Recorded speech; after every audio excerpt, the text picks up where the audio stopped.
going away. Hey, what is what we care about? Oh my God, my favorite. That's my little rag. What's that man's on make it like that?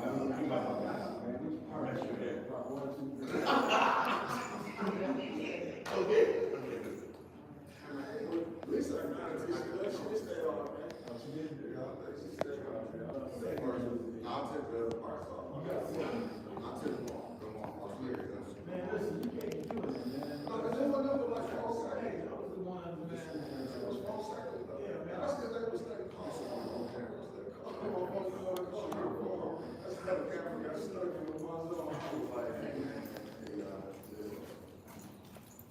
Nicky is the best producer in the city of Flint. That should get you in trouble. Nicky is one of the best producers in Flint. I'm tired. I'm not saying none of that. I'm gonna just say what I said. Just like he said, no, don't say that.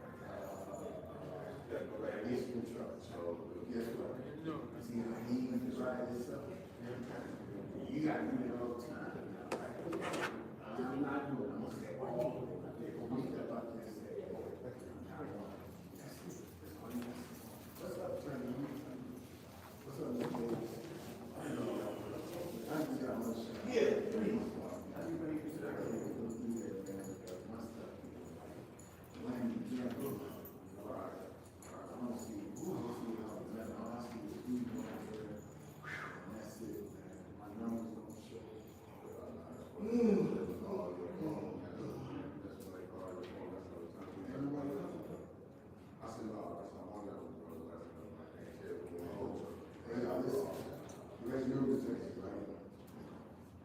Press conference is official. Press conference. New. Oh, there you go. See? Yeah.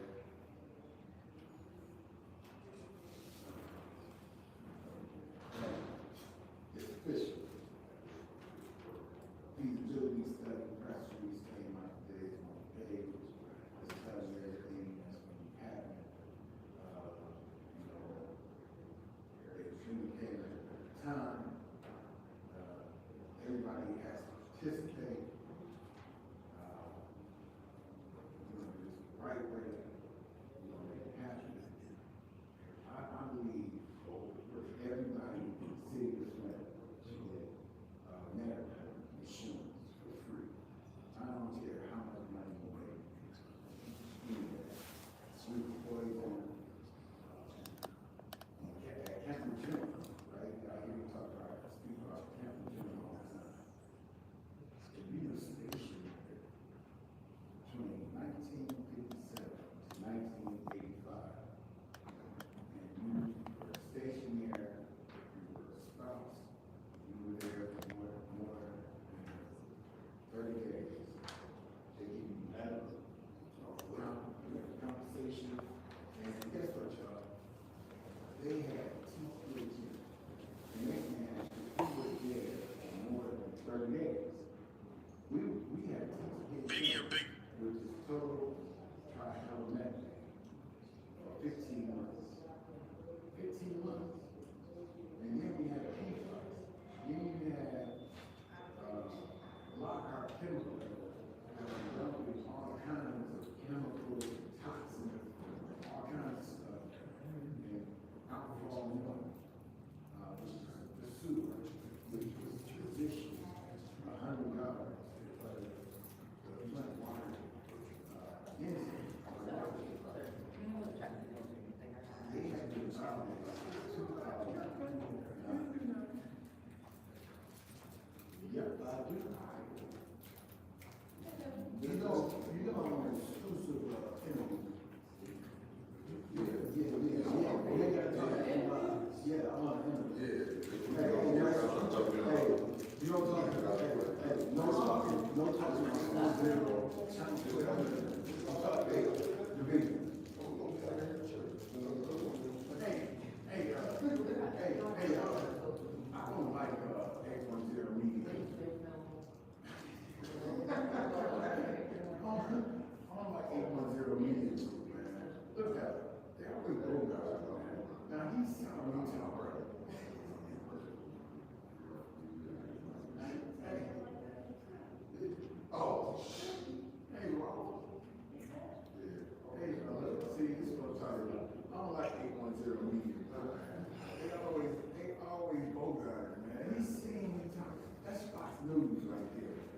We enjoy, that's why we were working with it.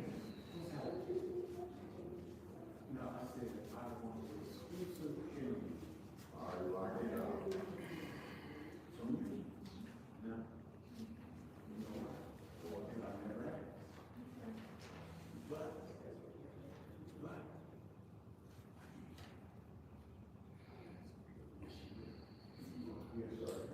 no, you're right. I need to hear that. Now, don't make me have to ask more than once, because if I have to ask more than once, that means someday. When you do it. You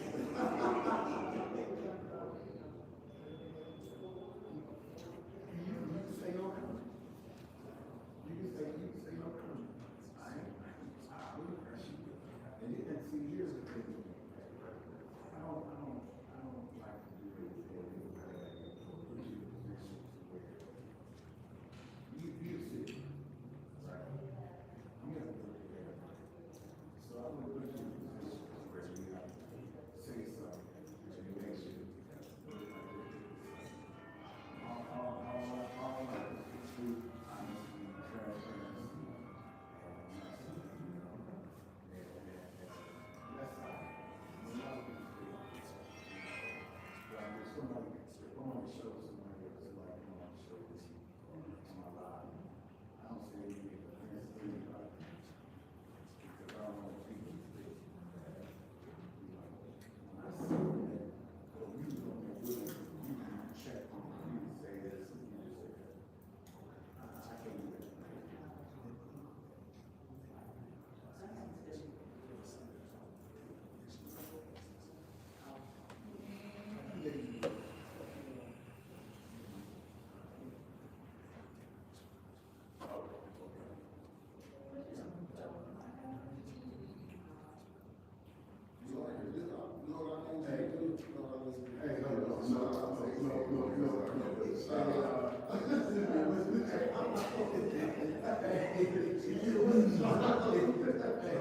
Hey, I need you to say, hey, I love watching Flint Good News Network. Hey, oh my God. You need to say 18. You just say 18. No, you say 18. Hello, people. Come here, Ariel. Come here, Ariel. This Ariel. Tell everybody you enjoy watching Flint Good News Network. No, man, don't. They ain't doing And all I'm concerned about TikTok, I can do my bill, I'm bringing it along, TT. But we are here today to listen to this concerned message and see how, Madam Lewis, Dr. Lewis, He said he needs take care, take up for us, but this was the man of God. You know, I'm not supposed to read the man of God until right now, when they get here and go to work with her tonight, if they ever show up, heard of the great, the same much. Big thing, release that money, don't get money. You ever got to do, open it up. Yeah, what that do? Yeah, that's all, man. From that dude that to beat the basketball, being right, and that dude that came after being right, because we interpreted being right, because the coach ran out on being right, and he did it anyway without the coach. And Steve was pleased. Steve Fisher, got my man that left See? went to Arizona State. Yeah. Real free. Yeah, they don't never talk about that. And then he won the championship. And you got so much money in his ass, Churchill, being right. Because, huh? What did he do? He ran over here.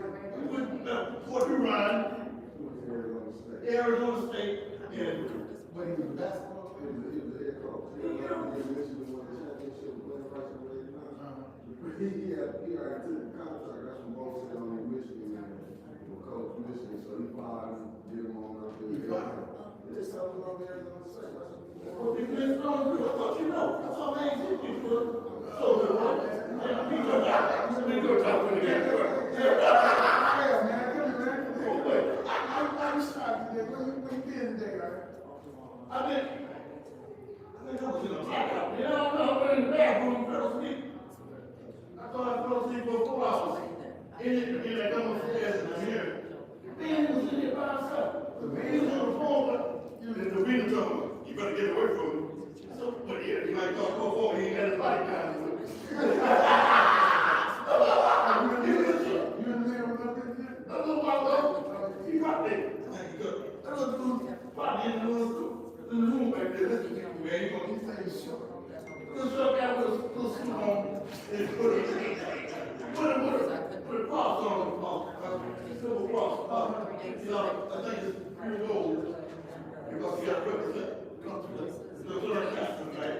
I don't know what he do with the money. And even when he got money, he got to put it's going to go.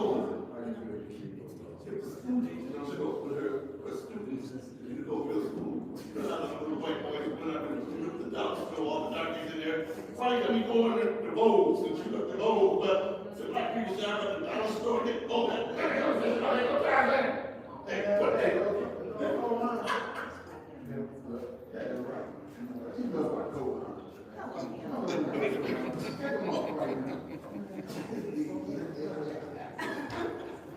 Take him off right now, man.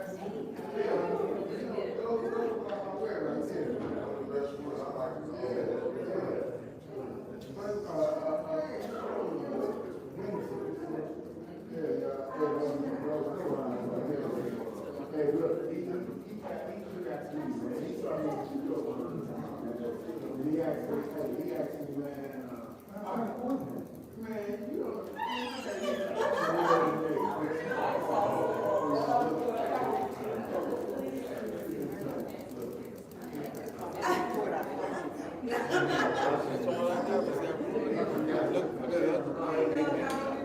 I'm able to praise God.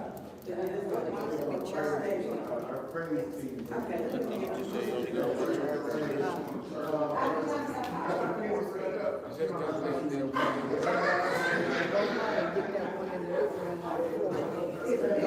We had two yesterday.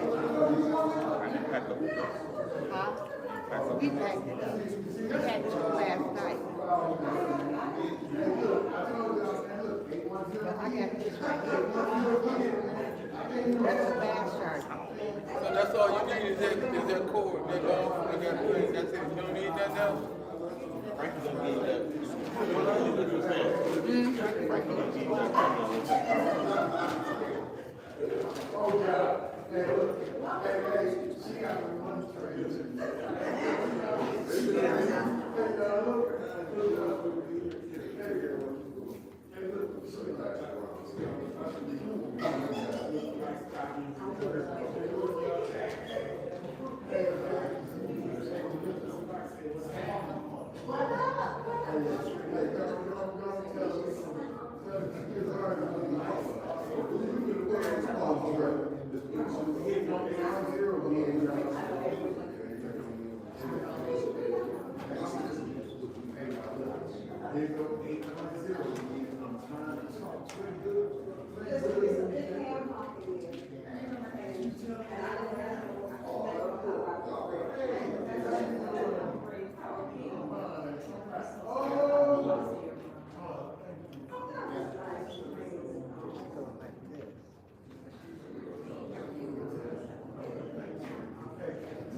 There was that right here. I gotta get here. Is that one working up here?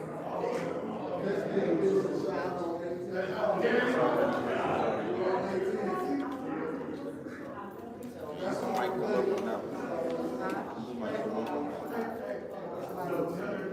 Put the mic on everything now. Oh, so you can do it that way. Okay. That's the first one.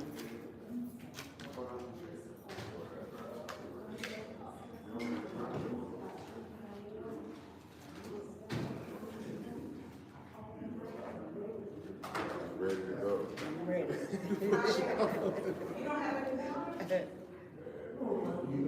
Okay, here go that one. Now, what did you say to you on my last night? You hear what you said? Hold on, what's his name?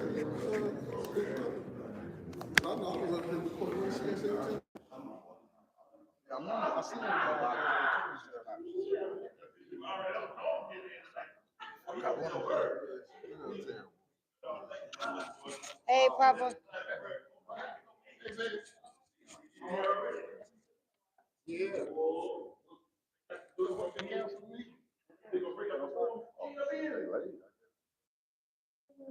See your husband leaving. I said, oh shit, I'm finna He just going home and get something.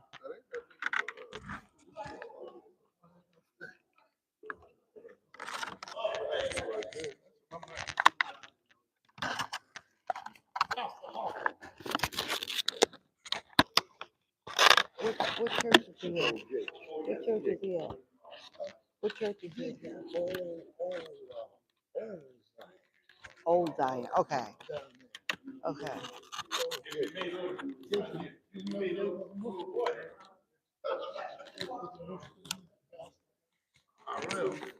Yeah, I think there's up the baseball field.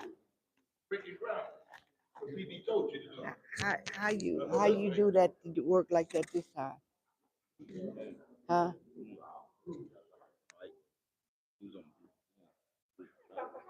Oh, okay.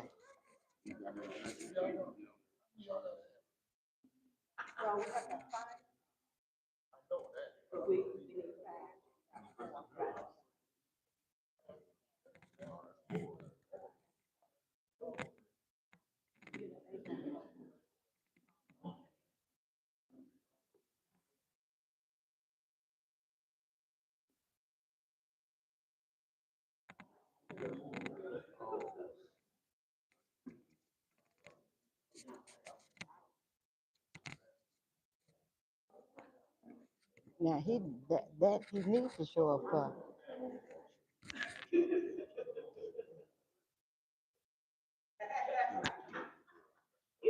Is it for the deal? That's why they showing up?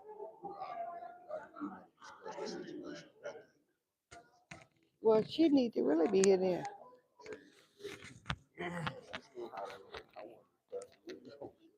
No, he ain't gonna show up. All right, baby, go to work. Eric. What's up, man? Eric.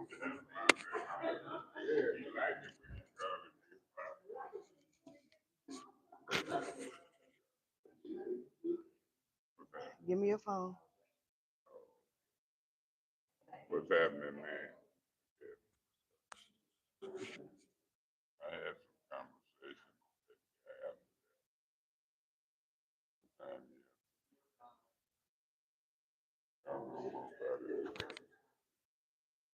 Pastor, you one of the concerned pastors, ain't you?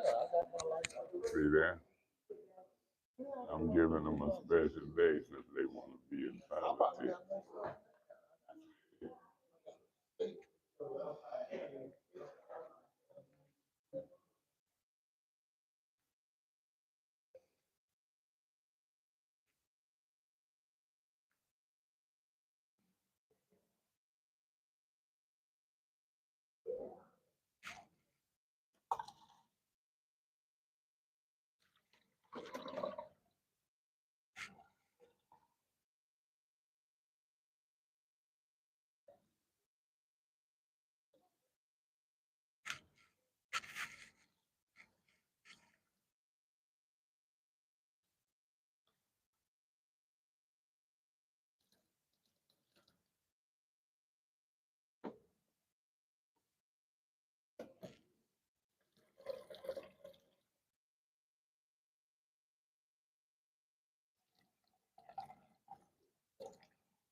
I just attached for the council and the pastor's home, so Okay. just a copy of the rules since it's Well, that's a good thought. Yeah, because the pastors need to. What we got here? Oh, I know what this is. Now let me remember. Oh, this is for them lawyers. This for them lawyers. From the tailgate. I'm gonna. I don't think I'll see none of them today. Let's see what it looks like. That's nice. Yeah, they sponsored they sponsored the tailgate party. And I don't get one. They just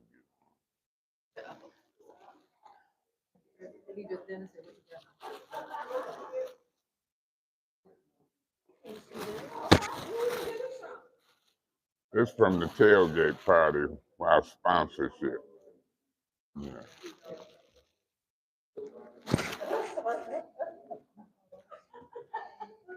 You know, I have That's nice. mental love. Oh,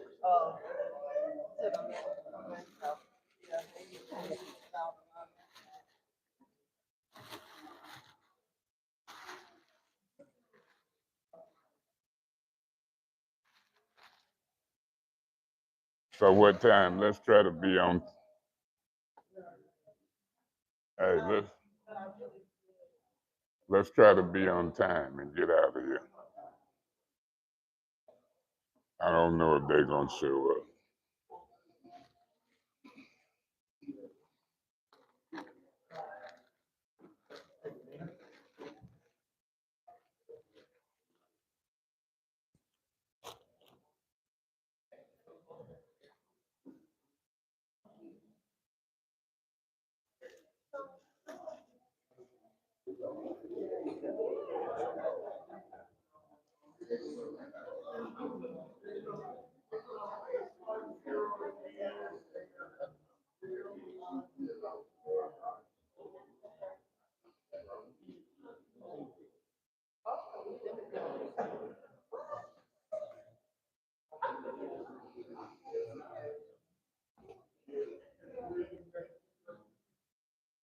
Yeah, it's best to try to be on time, get in and out of here.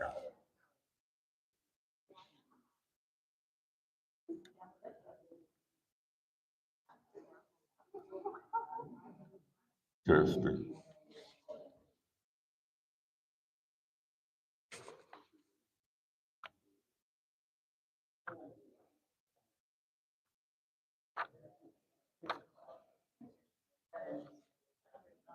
With Davina.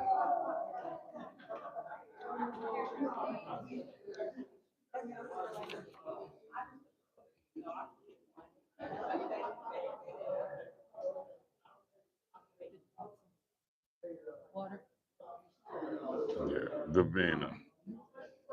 Oh, here it is. I see it. calling a meeting? Yeah, somebody tried to call me. This wasn't a meeting. It's not the first.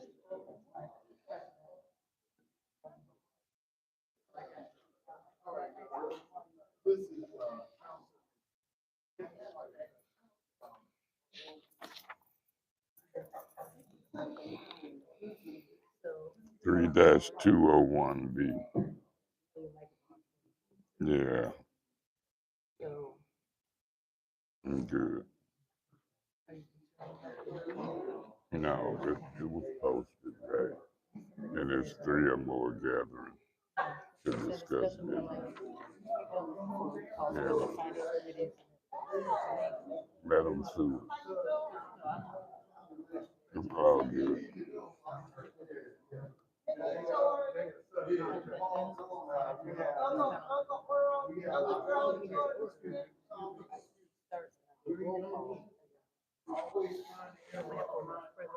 that way, if the person shows up.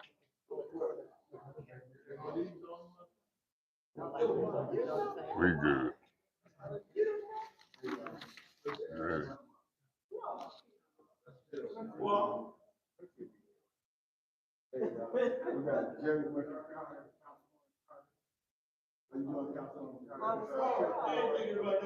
You sound like that Miss Burger. Hey, what's on your feet?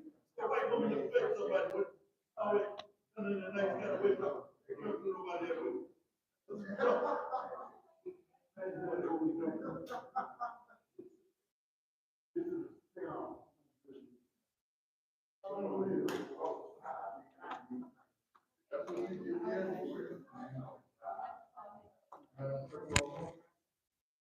Point of order. Did you call it the meeting order?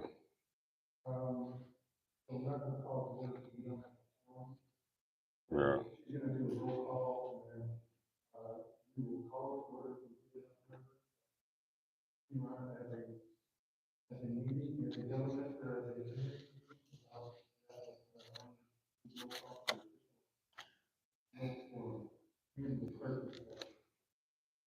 Okay, we got the, I'm looking at the agenda.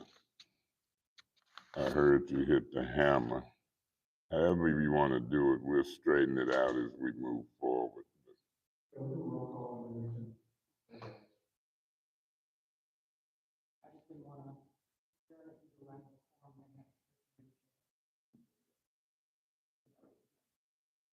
I don't think that we gonna adjourn it for lack of a forum. That's a decision of the chair or us. I don't think that's an issue. Mr. Mays. Present. Lewis is not in. Murphy is not in. Tracy is not in. Murphy Carter. Present. Burns. Present. Ben is not in. Piper. Present. Worthing is not in. We have 4 members present. We have 4 members present.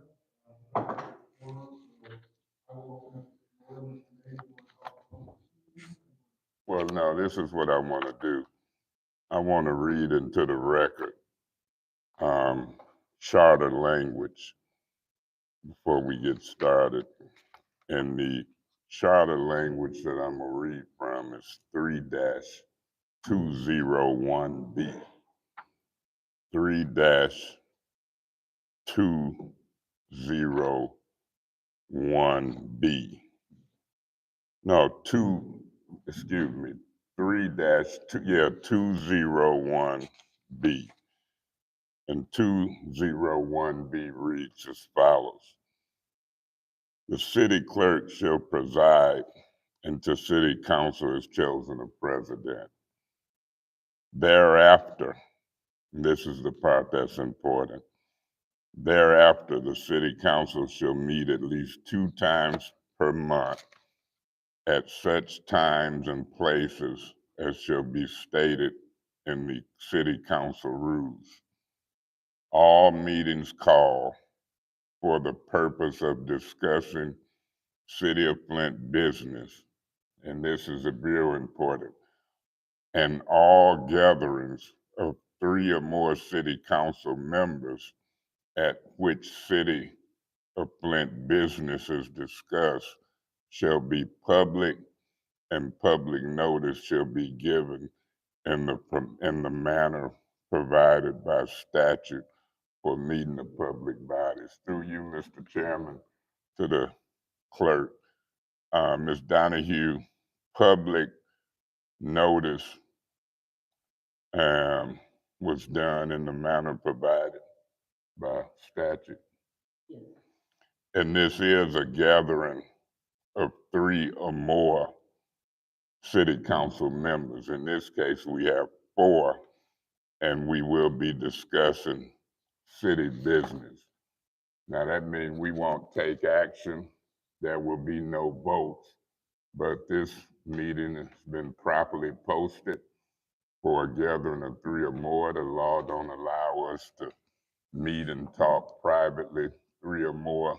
If it's gonna be more than 2, we must do it open and public. And this meeting was called by myself and Councilwoman Burns. We wanted to have public dialogue with a group of folks who some of us respect highly, the concerned pastors. Pastor Harris is the president and has been the president of the concerned pastors. I've had the opportunity to work with them during the water crisis. And we feel that we call this meeting.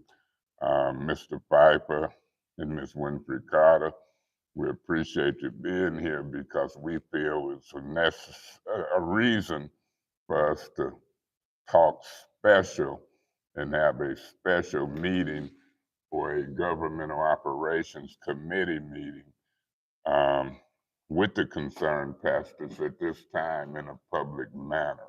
That's the respect that I have for them.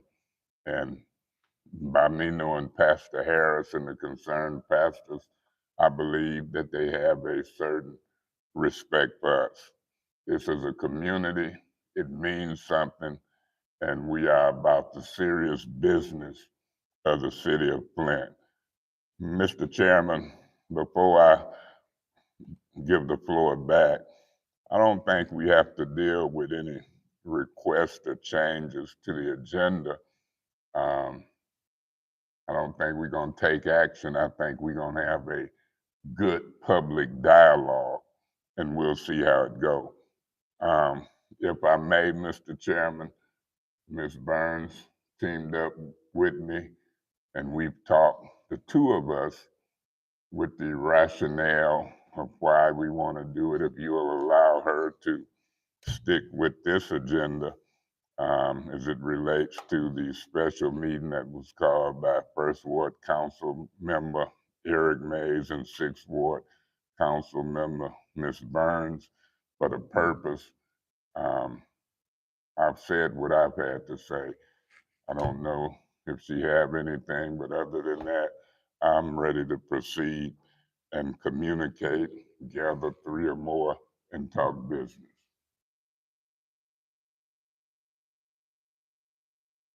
Councilman Mays, and Pastor, thank you for being here. It's important that we clear issues in our community, actually, but the things don't carry over. I appreciate all my colleagues, Councilman Piper, Councilwoman Jerry Carter, Councilman Mays, for being here to address issues which were publicly made and on the news. I think we have to do everything in public, not private, or else we're in violation of the Open Meetings Act. I would say thank you for coming, and I'm just going to back off what Councilman Mays said. Really great respect for urging our community. We'd like to work together to make sure we're all moving forward.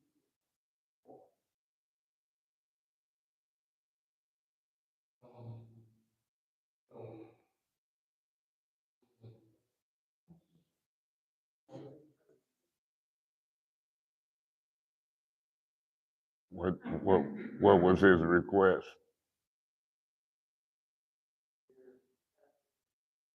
Well, we've got opportunity even during that period of time when you hear them, just, we'll handle that.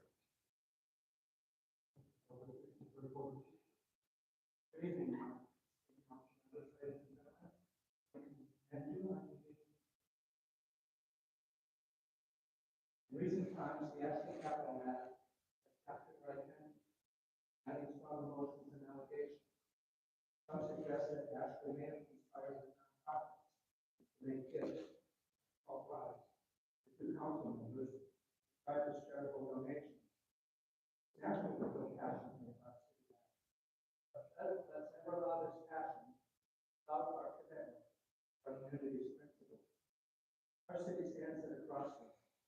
Some council members feel pressure to rush the judge without affording due process.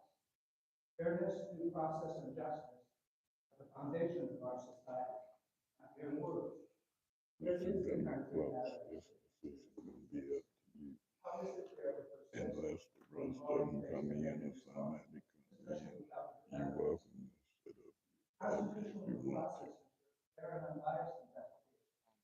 It's on facts, not emotions. to. Scared. The principle none of us will ever refuse willingly to give up. Allegations alone are not sufficient. Accusations should be supported by substantial evidence. Furthermore, let's not forget the importance of addressing all relevant parties. The allegations prove true. Just as there can't be a gift without a giver, can't be money laundering without a middleman. against them. Fairness and justice require comprehensive and accountability for all parties. I just realized what you had did. I'm looking up the agenda now. This is the fourth time in my city council that has done an active investigation by the ethics and accountability. This should be Let us interesting. allow the investigators to do their work, respecting the process. Lastly, the council Tomorrow at members and I 2:30 should be interesting. We'll see what they're talking about. Any further respect and unity is essential for productive dialogue. Proverbs 16:24 reminds us, kind words are like honey, sweet to the soul. Every elected officer in the city of Flint wears an oath of office to faithfully discharge the duties of office. This responsibility includes fidelity and adherence to the provisions of the Flint City Charter and to the U.S. Constitution. Thank you for your time. Let us remember the principles of justice, fairness, reciprocity, civility, and workers.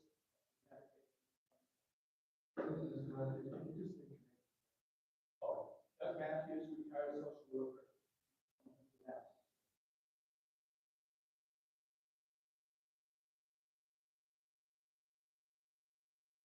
Good evening, council. My name is R.L. Mitchell. Sound like that judge, they wanted to announce his name, he got up first before you. But, understand it was a call for the concerned passengers. The council, and I made my business to come down here and address this city because like Daryl Rico, nobody, he died, fooling with them old black mold houses and stuff with cat, urinating on what, reaching, and, I was down there, heard a man died and came to life, but fooling with that junk, but nobody will ever talk about this stuff. In Flint, over on the Broad Highway, the water tower says Flint strong. We Flint strong because we got concerned passengers in Flint, like Bishop Roger L. Jones. I guess he's coming in a minute and addressing the city like they're supposed to be addressed, especially early hospital. And everybody, when they play the race card, nobody want to address it. But I believe Roger Jones, he will address it because he's going to get on, supposed to be on the early hospital board. But people like that always don't want to mention his name, come up and do everything decent in order. Look at empty seats. Them the Brady bunch don't ever get a vote done for the people to stand before they get their poison money. And other people in other cities see this junk and they just playing off we the people in Flint. And people just all that junk looking like pious looking face like looking at your face, Tarzan. I mean that's your nickname you got. Yeah, you listen to I can't even announce your name, but listen to this dude talking that colonial talk. This is supposed to be anyway, addressing this situation about our money situation. Every time we get close to getting the money for the people, send out this Dr. Fields always, and the school teacher is supposed to be a leader, addressing, jumping on people and talking about guns, but like going through the tire and walking off, and you follow her lead, Miss Worthy, city attorney, and everybody think Flint is a junkie, okie dokie talk. But the man of God is, the main thing is the man of God is supposed to be up here. I mean, he go there. Because when I was 17 years old, I remember at a meeting Reverend Jones at Southwestern High School. That's the only high school ever in Flint. Matter of fact, he comes to see his fiance, and I was standing by, all got by his wife. Anyway, he was the first Church of God in Christ man to go integrate the Baptist system, Baptist church people and up. Looking at the clock and now, that's the Brady Bunch. They invented this goofy dad and can't talk straight, but dealing with two people. Now that's it.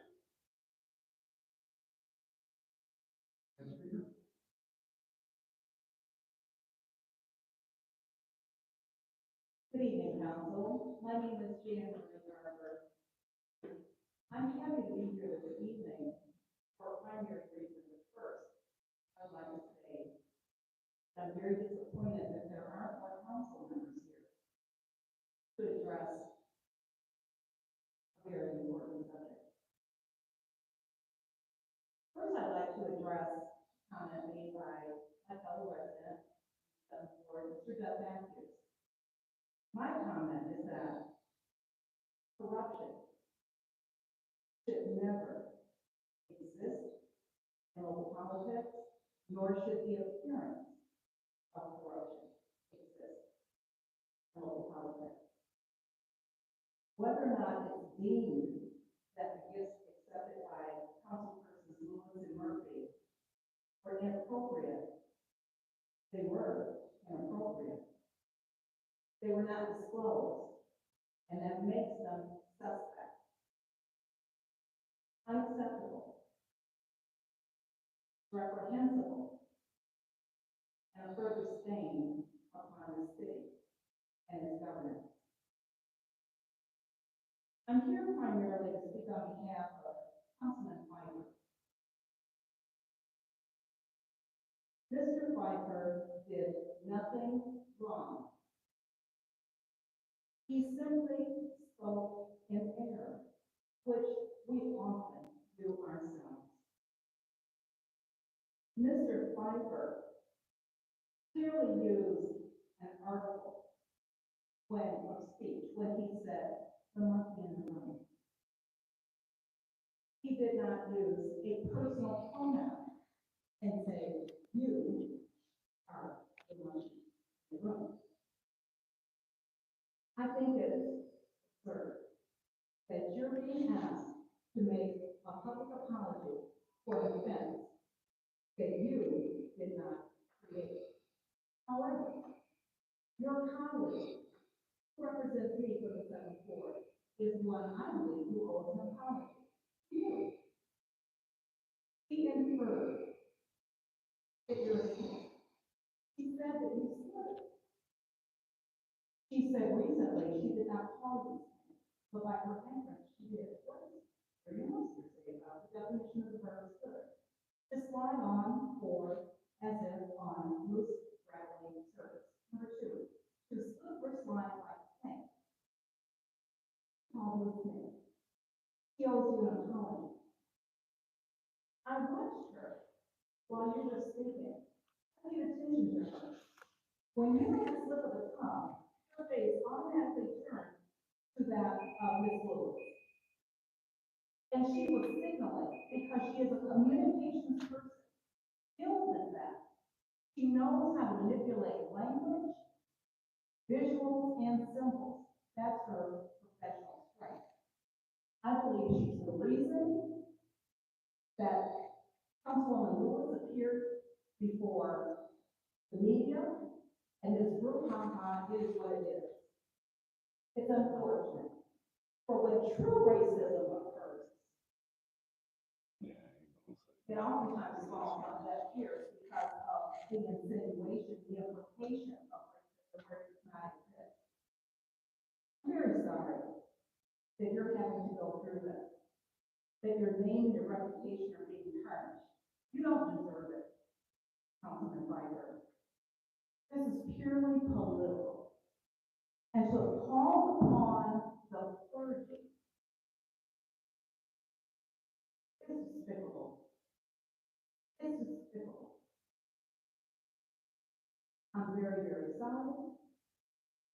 Again, that you're experiencing this. I hope the clergy has paid attention to the footage instead of to the lying lips. They're whispering all things in their ears, causing them to stand before the public, beside someone who lied on you. It's wrong. It's simply wrong. You deserve the power. You will be let insult. I'm sorry. Thank you for your time. Well, okay. What's the report? Let's keep going.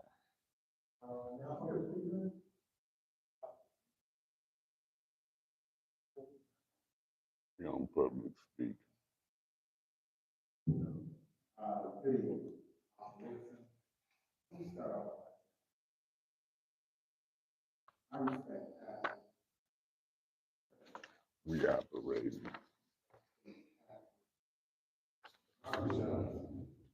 Two rules.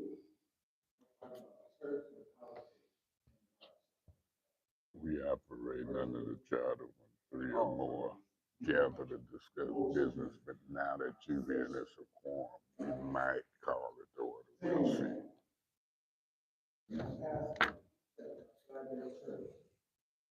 Out here, political arena. I no longer see them, especially when they are siding with elected officials. Social issues, siding with elected officials. Now, I might not like that elected official. For them.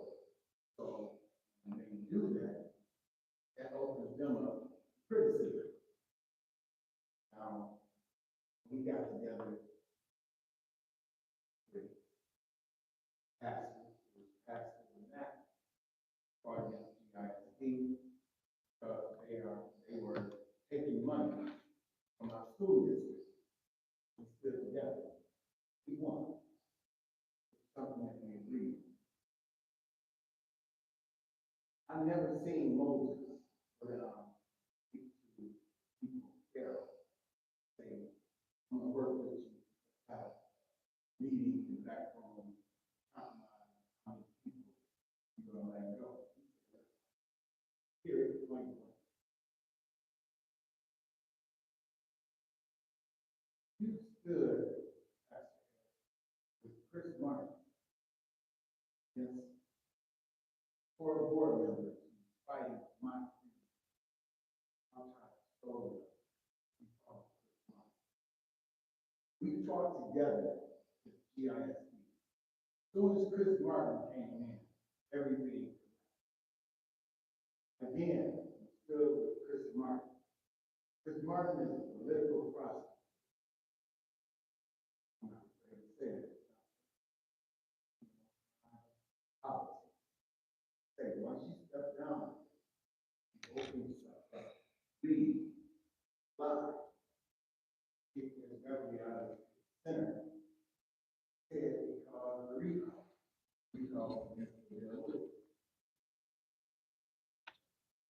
And politics, with the prosecutor, you sit back and accept money.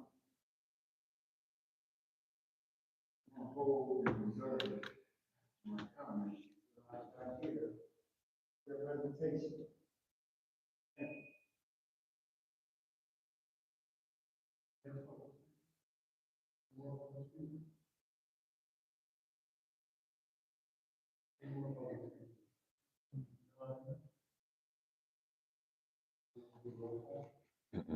Council response. Give me 1 second. Member of council who wishes to respond.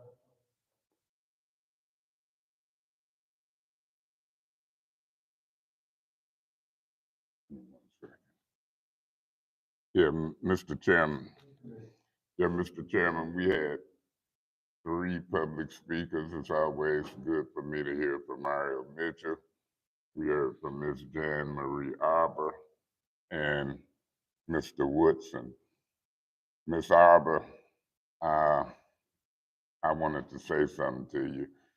I can appreciate your comments and what you said, and I'm trying to let you, Mr. Woodson, and the other people know that when we communicate with the pastors based upon the purpose, you know, show a sign if you want to say something later. That opportunity might very well present itself. I'm hoping and praying, y'all hear me saying it, I'm hoping and praying that we have a productive, good meeting, that everybody in here can respect everybody in here. And whether I know me and you've had differences, you take it with thick skin.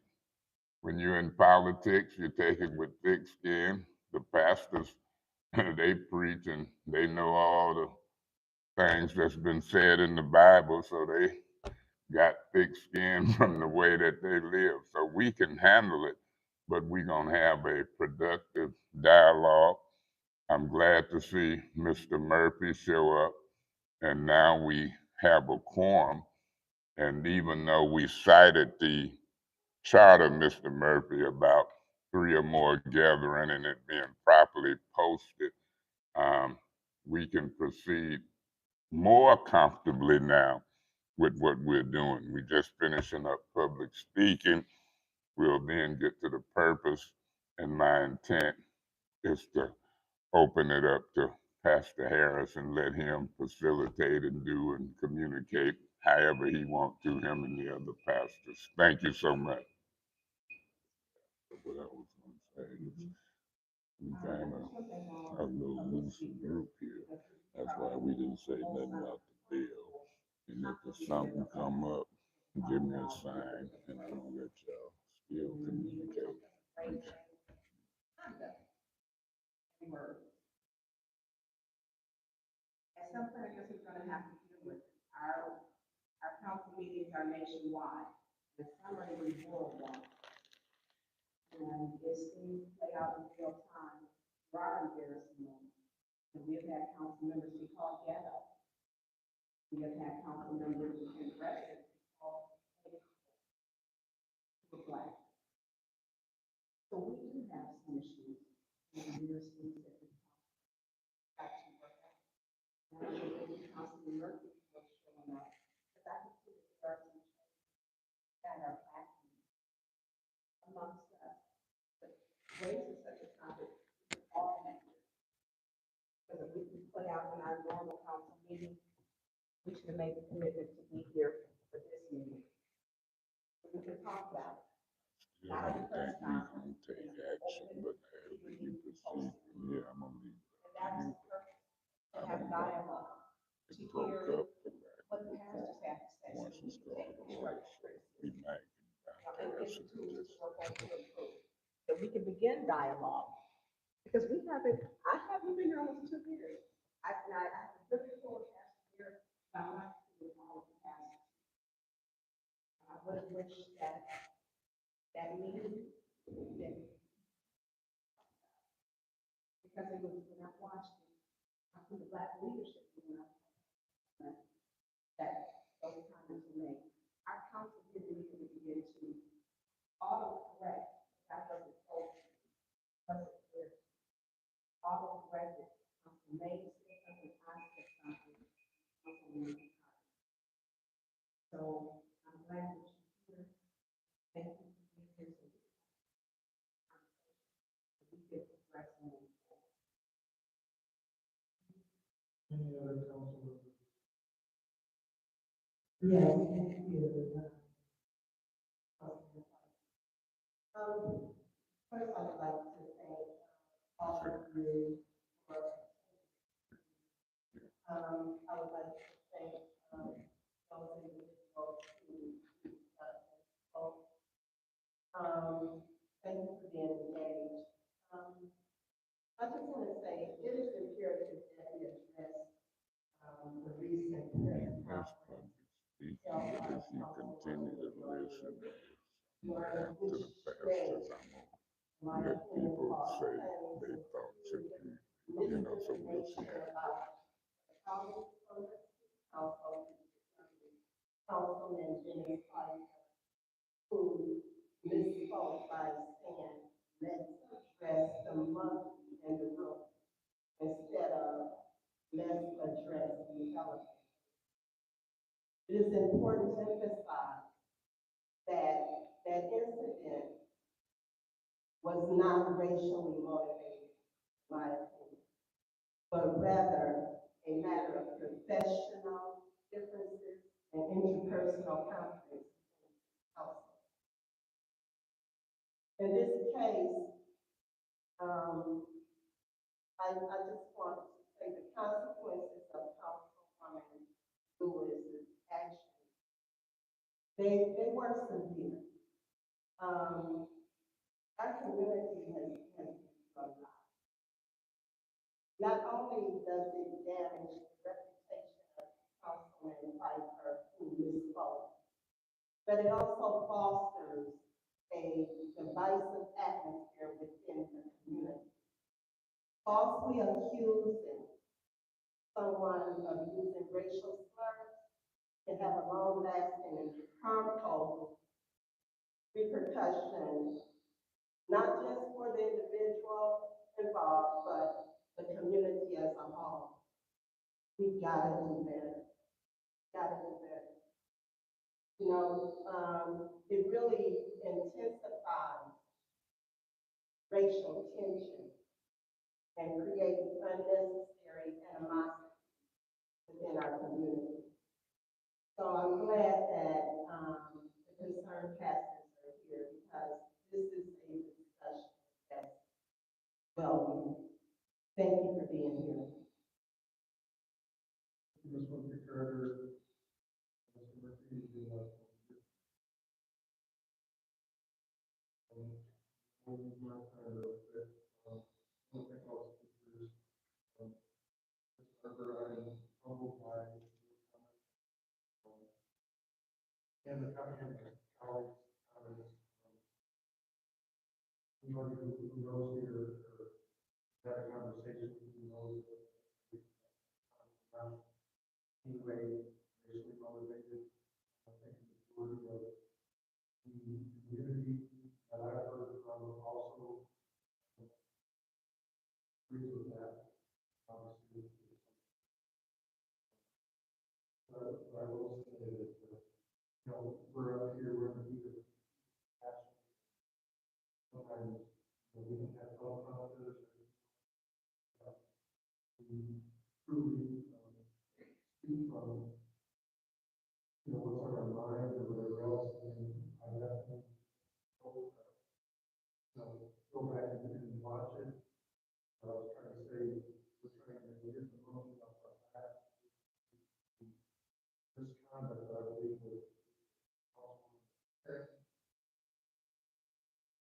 did it come out and, you know, something out our back or through misspoke, misspoken, very clear. In no way was it disappointing that that moment was used as, you know, all the potential alleged violations of charter law, whatever else that we spoke about. You know that unfortunate that taking away true conversation with other leaders, providers, counselors, our issues, but to go to a press conference, allege someone's feelings or someone who made a racial comment. As a white person, once you get labeled that, once you put that as that, I think overcome it. I think overcome it. And, you know, it's one day at a time. Here's for the me. So don't think you make you stronger. So I hope that in the end, this will be a moment for the council to move forward. Hopefully, this is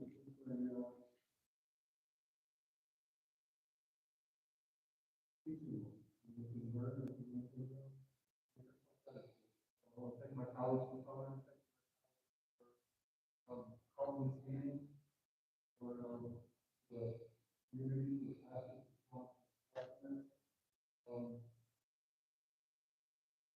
but I know what my true intentions were, and you know that's because I'm not showing up to talk about it and address it. So we can take attention from who's not here, who doesn't. And we go from there.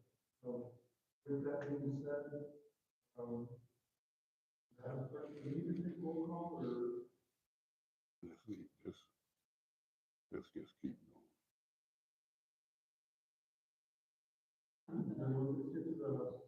Mr. Ray, Ms. Burns, you want to, however you want to ask you.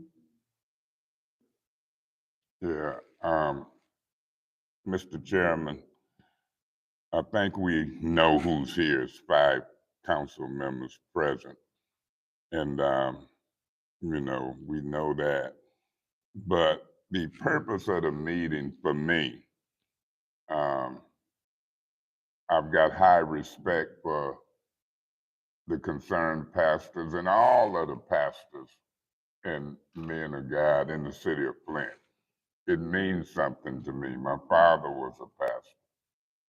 And so I've got respect for Mr. Woodson, but I respectfully disagree, Mr. Woodson, when I hear you say, and you can correct me if I'm wrong, you're going to have an opportunity to chime in, just like I was telling everybody that's here in the community.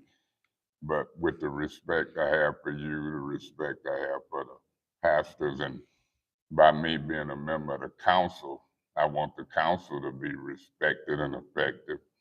I do believe, just the way I was brought up back in the day with Reverend Robs and Reverend Aldridge and all of those guys before I met. I knew Daddy was going to be a pastor before I knew Pastor Harris and others. I was just brought up in that era. Martin Luther King and others, they got involved in social rights, politics.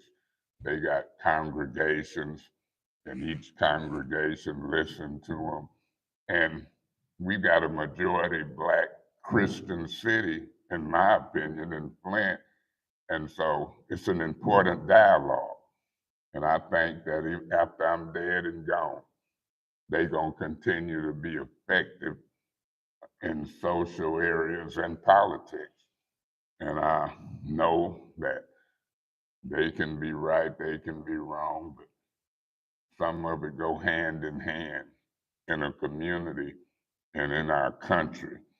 So I thought it was important for this community to have dialogue with them. This is my 10th year here, and I've worked with certain folks during the water crisis, in front of the scenes and behind the scenes.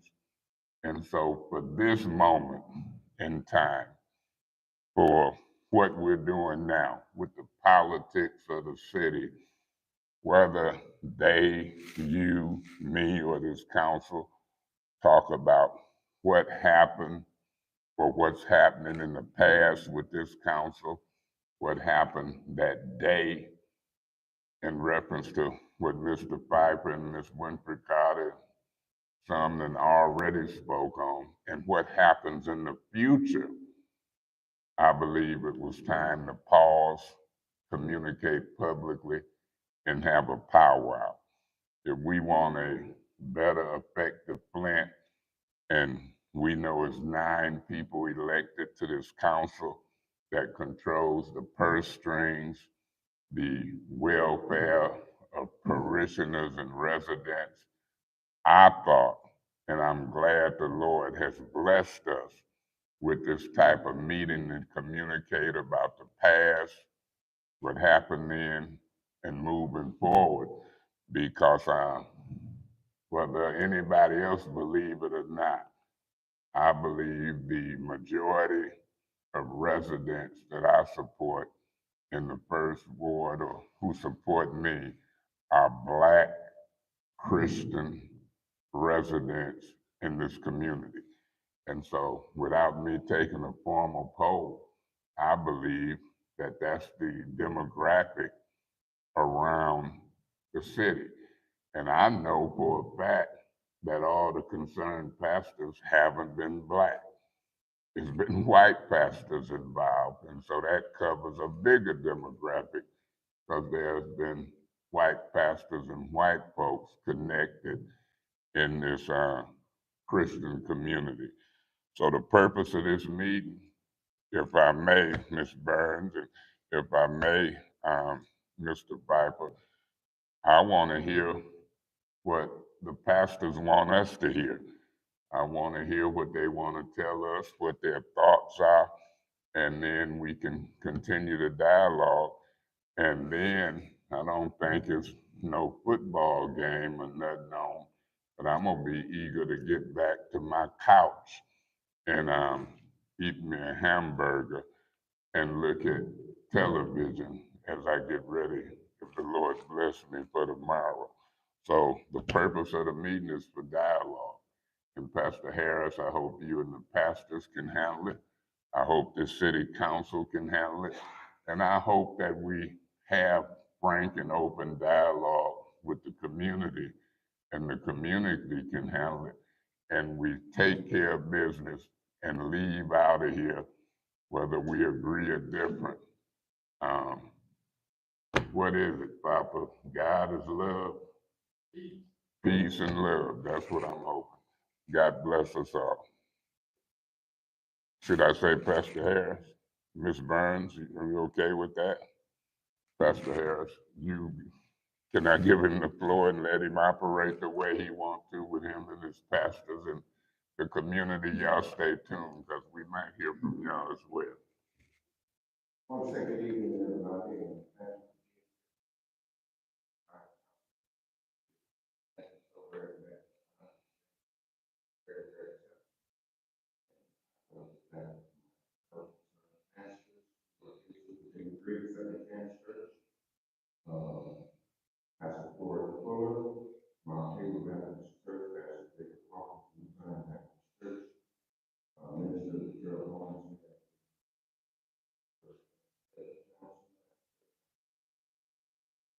Thank you for being here. The reason that we started out is that we understand that we've got to get back. We've got to understand that we're all in the state of grace. We have to be very careful not to take issue with slander or discredit to our colleagues. All of us make mistakes. Can I get amen on that? All of us make mistakes. None of us are perfect. Personally, we spend our life talking about the meetings and some very tough issues. We talk about anger, we talk about name calling, we talk about racial epithets, just the statements that can be misinterpreted. We can talk about conflict of interest. We can talk about unfair application of the rules. We talk about all of it. I will certainly not over here. Where do you go from here? Where do you go from here? How can we move forward and be on the same team? And that doesn't mean I understand. We don't have to agree on it, but we don't need to be so busy. Dr. Bishop of Great Holy Temple, Roger Jones says, we just agree, but we can't. I agree with that.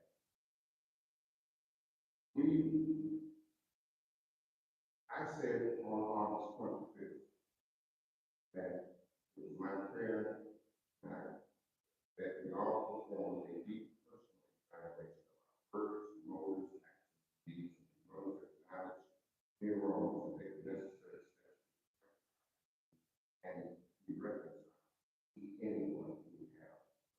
That's what all of us in the room. Let's look at ourselves. Bury the hatchet and move forward. I believe we can do that. I passed the St. John Church, Second War, anything that happened in the Second War, I'm going to be a part of it. If at press conference, I make no mention of this fight. My remarks were basically what I did. It's unfortunate that that was taken and to take a negative twist upon the other councilman. That was wrong to be done by Ms. Lewis. That was wrong. There's no doubt about that. Tell the truth. And other things that have taken place. And we want you to know we are not on anybody's side. that even we want you to come out and want this council to operate in a way where we can move. That's all we're here for. I'm not here to slander anybody, ruin your reputation, or anything like that. How can we move forward? And I'm trusting, and I believe that even though it may be difficult, that these 5 councilors who are here tonight, I believe, can move that process forward. Just by being here tonight. Ones that are absent, very unfortunate, cannot come to. We're counting on you, my councilors, with the shoulder of people that you want the city to operate the way that it should, and you want to respect one another, and you can not agree, not fall out and stand on it. Can we do that? We're trusting, we're praying that we will support you as you do that. Now, what does that look like? Does someone have to come in from outside, not biased, and do a workshop? I don't know what it looks like. But you all, you have 5 of you, you can decide what you're doing, what you need, to bring harmony and move that forward, and we support one another. Things that I've done wrong, I say forgive me. When I'm wrong, I can say I was wrong. But with that being said, how can we move forward?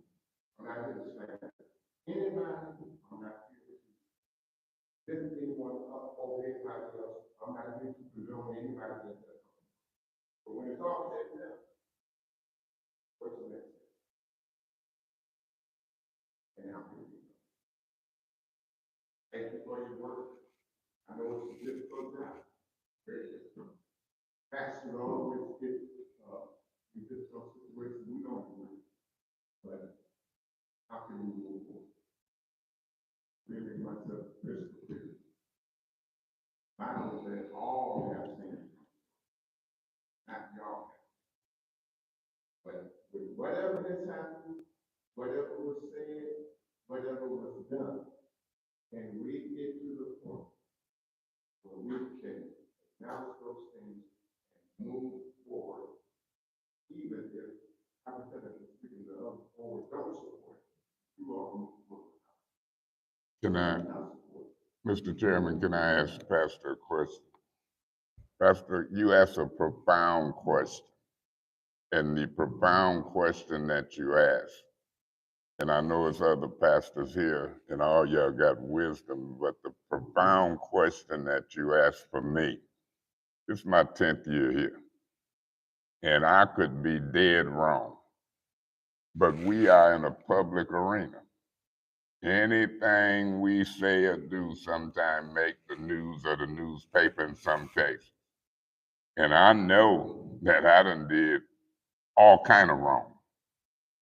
You might not cuss like I cuss. You might not have went the wrong way with 3 or 4 flats after having a drink, they say.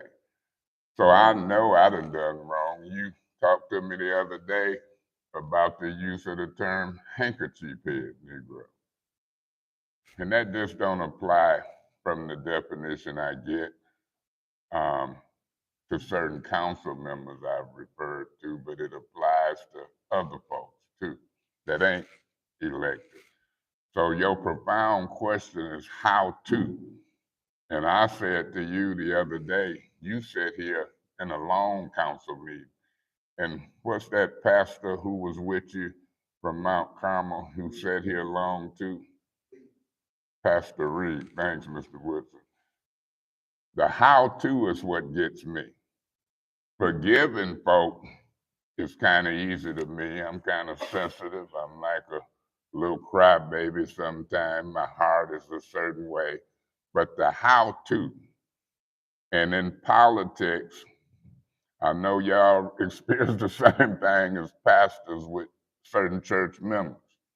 You forgive and the how to. But in this public arena, when a whole lot of people is looking, My biggest issue with how to, if we started from this day forward and somebody said or did something out of the way to be on this council, my natural instinct is to say two things back. Now that's the how to that I'm trying to get past, because it's a survival thing.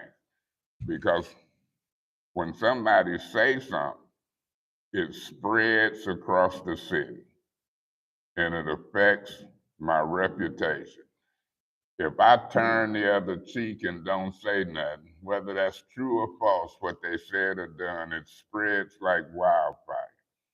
So the how to is problematic for me, because as I sit up here to try to do my job and I try to treat everybody nice, when I find out how people talk and do, where you might turn the other cheek and pray to God, I'm gonna pray to God, but I'm gonna be asking for forgiveness, because I'm gonna say something snappy back to him, maybe twice. So if we here today and we sincere, the how to for me in this political arena versus in the godly arena, before we leave, we better talk about that a little more, because you saying, how do we? It's easy if everybody treat everybody right, but it's difficult if people take cheap shots. That's why I want to call this meeting with you. I'm not gonna let you be out in the community half informed, half a mistake, half information, and then I'm gonna lash out. You and I ain't seen some stuff eye to eye, but then nobody never know it. It didn't, get like that. But in our arena, it gets like that. I was president of the council and certain things happened. And I would have loved to have the support of the concerned pastors, but y'all wouldn't have knew the details of what was going on. When I was praying in court, knowing I didn't have 4 flats, it wasn't but 3. I'd have loved to have the support of the concerned pastor. There's so many things that can happen, not with just this council, but others, that I would love to have the support of the concerned pastors in the city of Flint. So that how to, I know we'll talk privately, but I got to figure out politically, I wouldn't care if it was Trump or that McCarthy who just lost his spot.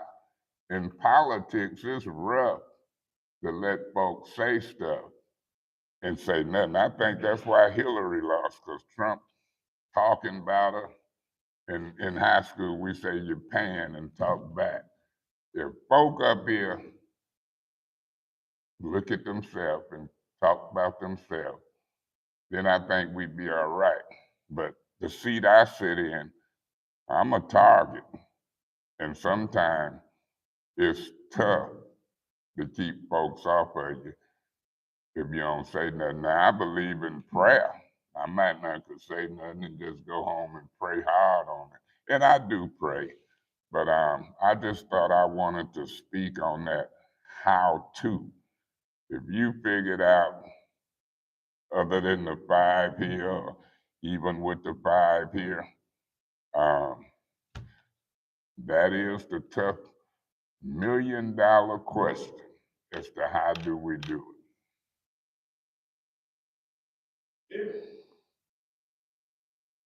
And challenge me in spite of what was said that wasn't true, in spite of what crushed me, and I still move forward for the great good.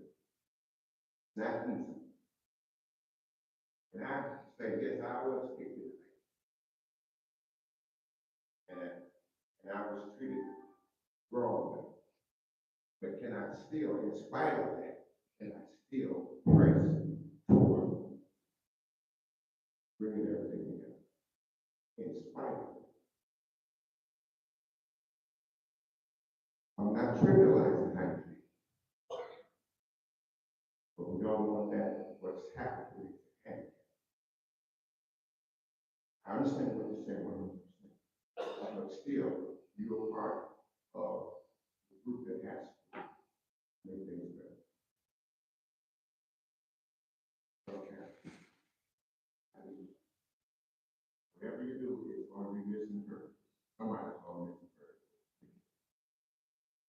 it. There's some who won't be reconciled. But I don't responsible for that. Let me ask this question, if I may, and then I talk a lot. They'll shut me down. But let's say we use the strategy of I don't know. You gonna know the scripture. Pastor Thompson and others gonna know the scripture. They gonna know the song that happened at funerals or whatever it be. May the work that I do speak for me. So if I thought the most important work we had right now in front of us, for me, the most important work is about 30 to 50 million or so in a division of money to spread across this community to help folks. And in spite of those who ain't here and in spite of the differences, if the concerned pastors is sincere, just like and I believe you are, just like we did in the water crisis. Right now, as we distribute that 30 to 50 million across the community to y'all parishioners, the people we represent, that's the work that I want to see speak for us. This is a rare opportunity. And so knowing we can control personalities, mind what we say or do, but we can maybe enter into a project with this council crying out for help with a relationship to, in a timely manner and in an effective manner, distribute them funds. Maybe if we can control people's behavior, maybe that the work that we can get done might affect that. It's just a thought whether you respond or not, but that's something I'm concerned about. And I know the people are.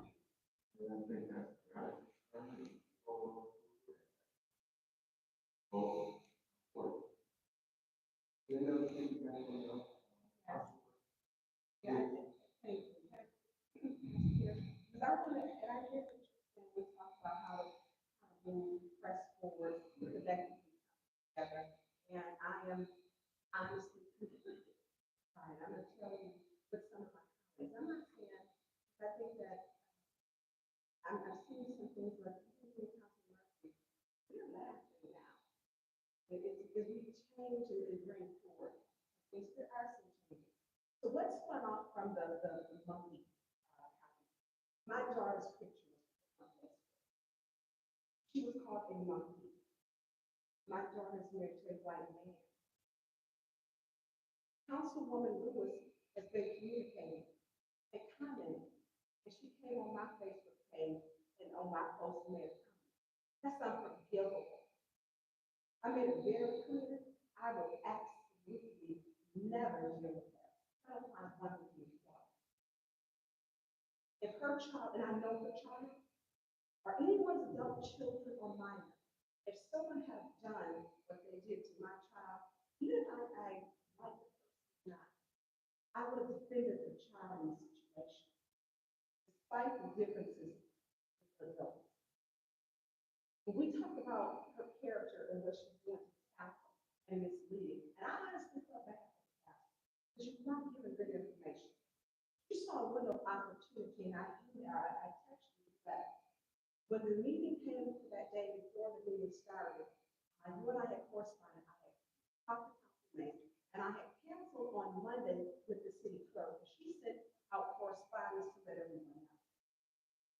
sent out an internal letter, and the internal letter, she posted on Facebook. So she saw a window of opportunity to further divide this community. I have a problem with that. And so when I sent you the letter, and then the post, there's the post of my daughter and her husband, several posts, several of them, from her wedding reception pictures that were just paraded across and put the sheets of monkey. And one of the posts said, Mom and Dad, even my monkey mother-in-law agrees with her boyfriend counseling Dennis Fife. Now, I don't know when they actually got together and started funking FUNK, but her polyamory boyfriend did just caution my customer. These are comments that Fidel will comment on this person who does it. She comments, and she shares posts from this person. Now, she didn't share this post, but she did come on the post. You know what? I need to stop dealing with this person. I don't have one friend that is my friend that, for my friends, I let them know I can look flowers for hair or mine. I let them know that I love them. My friends would call me to the car. This is unacceptable. What you're doing. My friends, I make sure that I don't embarrass them in my bad. But it is almost like it's a game run. When the letter came out, the meeting was canceled Monday, your letter came out Tuesday, and she put the letter up. So she's not trying to bring this community together because her comment that she decided to make was totally about the council member she doesn't like, as she stated. And if council members calling meetings without consenting with other colleagues is a problem. They would have known about the lack of quorum if they had reached out to other colleagues. That's a violation of the Open Meetings Act and the charter, which she needs to become more familiar with. Then she said, moreover, the callers of the meeting forgot to check the availability of the concerned pastor. I had already talked to you about that on Monday. She made your letter came out on Tuesday. These rogue gatherings held under the guise of a council meeting must stop. Missing a rogue meeting while I was at a legal women voters conference is what triggered my unnecessary recall. And then she posted your internal letter, which is to the pastor. Yes. She's not a pastor. Right. I have always, and I have met with you before, and our conversations were, and confidence were between you and I. I deeply respect. I deeply do. You saw a little opportunity to take something toward it. Right. And then as a son of my child, my daughter may be 33, that no point you put my child, I'm a mother. I'm gonna protect mine, all that I have. When we talk about how to get along with people, there's things that you just, talk about different things. And if I make a mistake, I'll be the person I have a for things that I may have said or misspoke to my colleagues, or not even misspoke, that they didn't understand because I'm a Black woman and my colleague was a white woman, and different things, that I may have said. And I apologize where I make the mistake at, because that's how I was raised. That's how I was raised. So when you have individuals up here, they're clearly here to divide. I have no, Councilman Pfeiffer and I, we can amicably disagree. Me and Councilman Mays have not always, we have not always agreed. Not at all. Me and Councilman Humphrey have. Now, me and Councilman Jerry and we can agree on it. She's my guy, so we're like mine. She's going to make sure that when I'm not walking straight up, or that I'm not right, she's going to correct me. Am I wrong? She's going to pull me aside and stop me when I'm doing something that's important. I do the same person. So how do we get back to where the pastors want us to be? There's going to have to be. Don't ever bring up people's children and think it's okay. She says things she's run up on me before, where our officer had to give her 3 directives to step back. She did a news conference and she should have been here. We wouldn't be here if she didn't take something, because if he had said monkey, first of all, Deacon Dumas, everybody knows, he's the first person to be all over his state in the meeting. And I would have gotten a company fight. And it would not have been nice. I might have been on the news and listened to choice words. I let God forgive me the next day or after that moment. I know my other colleagues too. But to take that and see a window of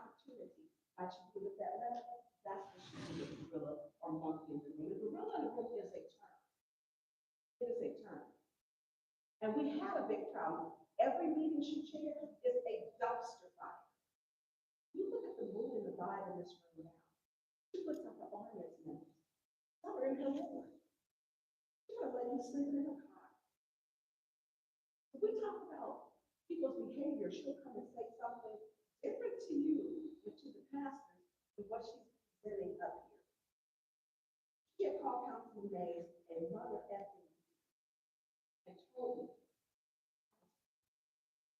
And I told Councilman Mays, I asked him, and I asked her, she said, camera people heard, and so did the journal.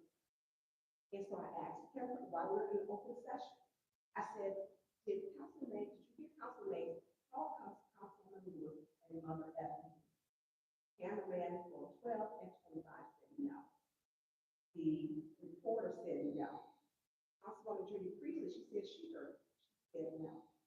At that time, and I don't blame people, that spoke to her character. It didn't happen. Because what would have happened, I was ready to be all over him, disrespecting a woman and a colleague, and it didn't happen. So when people feel so free to lie and to carry on, and take a window of opportunity, and in this meeting, this report, to her, I don't find it to be a woman who accepted a man or any person calling me that. And I said, it's okay. And he didn't. He was willing to allow people to be angry, to set the tone that he was calling her name. Now, I'm not going to defend him all the time, but me and Council Mays have had some work. If put me out, I'd have put him out. That has happened. But we work through our differences for the community.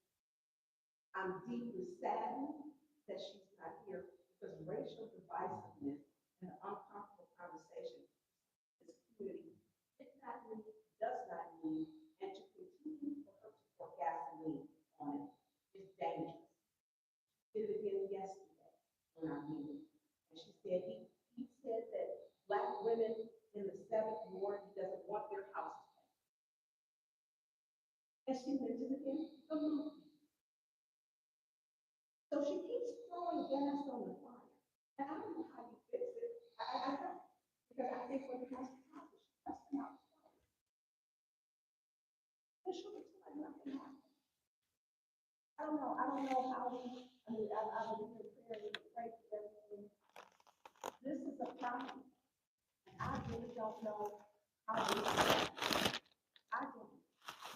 The rules in this room are something, there are 3 of us, and she knows about everything. And give one. Never wrong the person you're not. I think you saw that. And it's not fair. It hasn't been, it's a vibe. It's, yeah. We are a collective body of 9, not 5. 5 votes. There are 9 of us. We should be trying to focus on 9 council members working together, not just 5 that in and all. So I appreciate you being here. Will I ever be friendly with her? No. Not ever. Unapologetic about it, because my child, I have to call her, tell her. But I have to explain it, because I put it on my Facebook. Why someone in this time, day and age, has decided to put monkey across her picture and call her monkey. That's bad. So I appreciate what you're saying. If you have your work cut out, I'm gonna come here and do my job. And I'm gonna work hard for the residents, but I don't work with people that I see in the want to put when you pick out your own resident. That's, I'm not. And I believe, I was shouting out that you're going to do your job. After all that is really, it's wrong. It's totally wrong for my personal email to my pastor, my house, we use all the means of working. That was so much, 100% wrong. Because I told you that. So we got to identify all the states. And I always say, right is right, understand exactly. Shouldn't have been put in that. But the reality is, like I just said, I still think in spite of that, you still gonna do your job. I'm not trivializing anything that's happening. I'm not here to say, pull yourself up like you bootstrap. In spite of it, in spite of what we know is too much, still have to do our job. I like those words that it said, we still have to.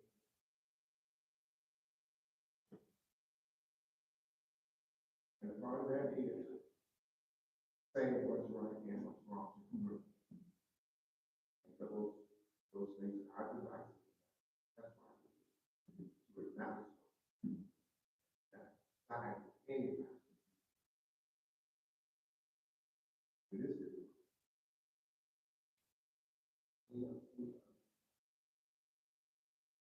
Yes.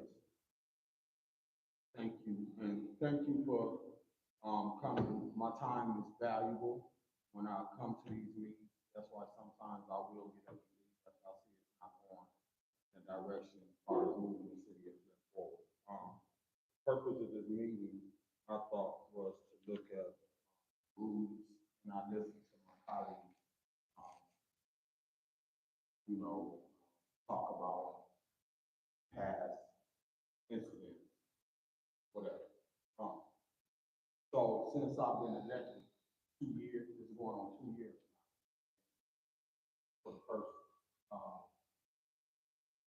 time we hear with you addressing, some of the issues that's been going on for a long time. I sit here and I think about, as a council person, to be called, handkerchief head. Consistently, I've asked that it not be, said to me. I don't like it. My mother named me Quincy Murphy. My grandmother actually, my constituents elected Councilman Murphy. Those who didn't support me, I represent them. I represent those who did support me, and I represent those.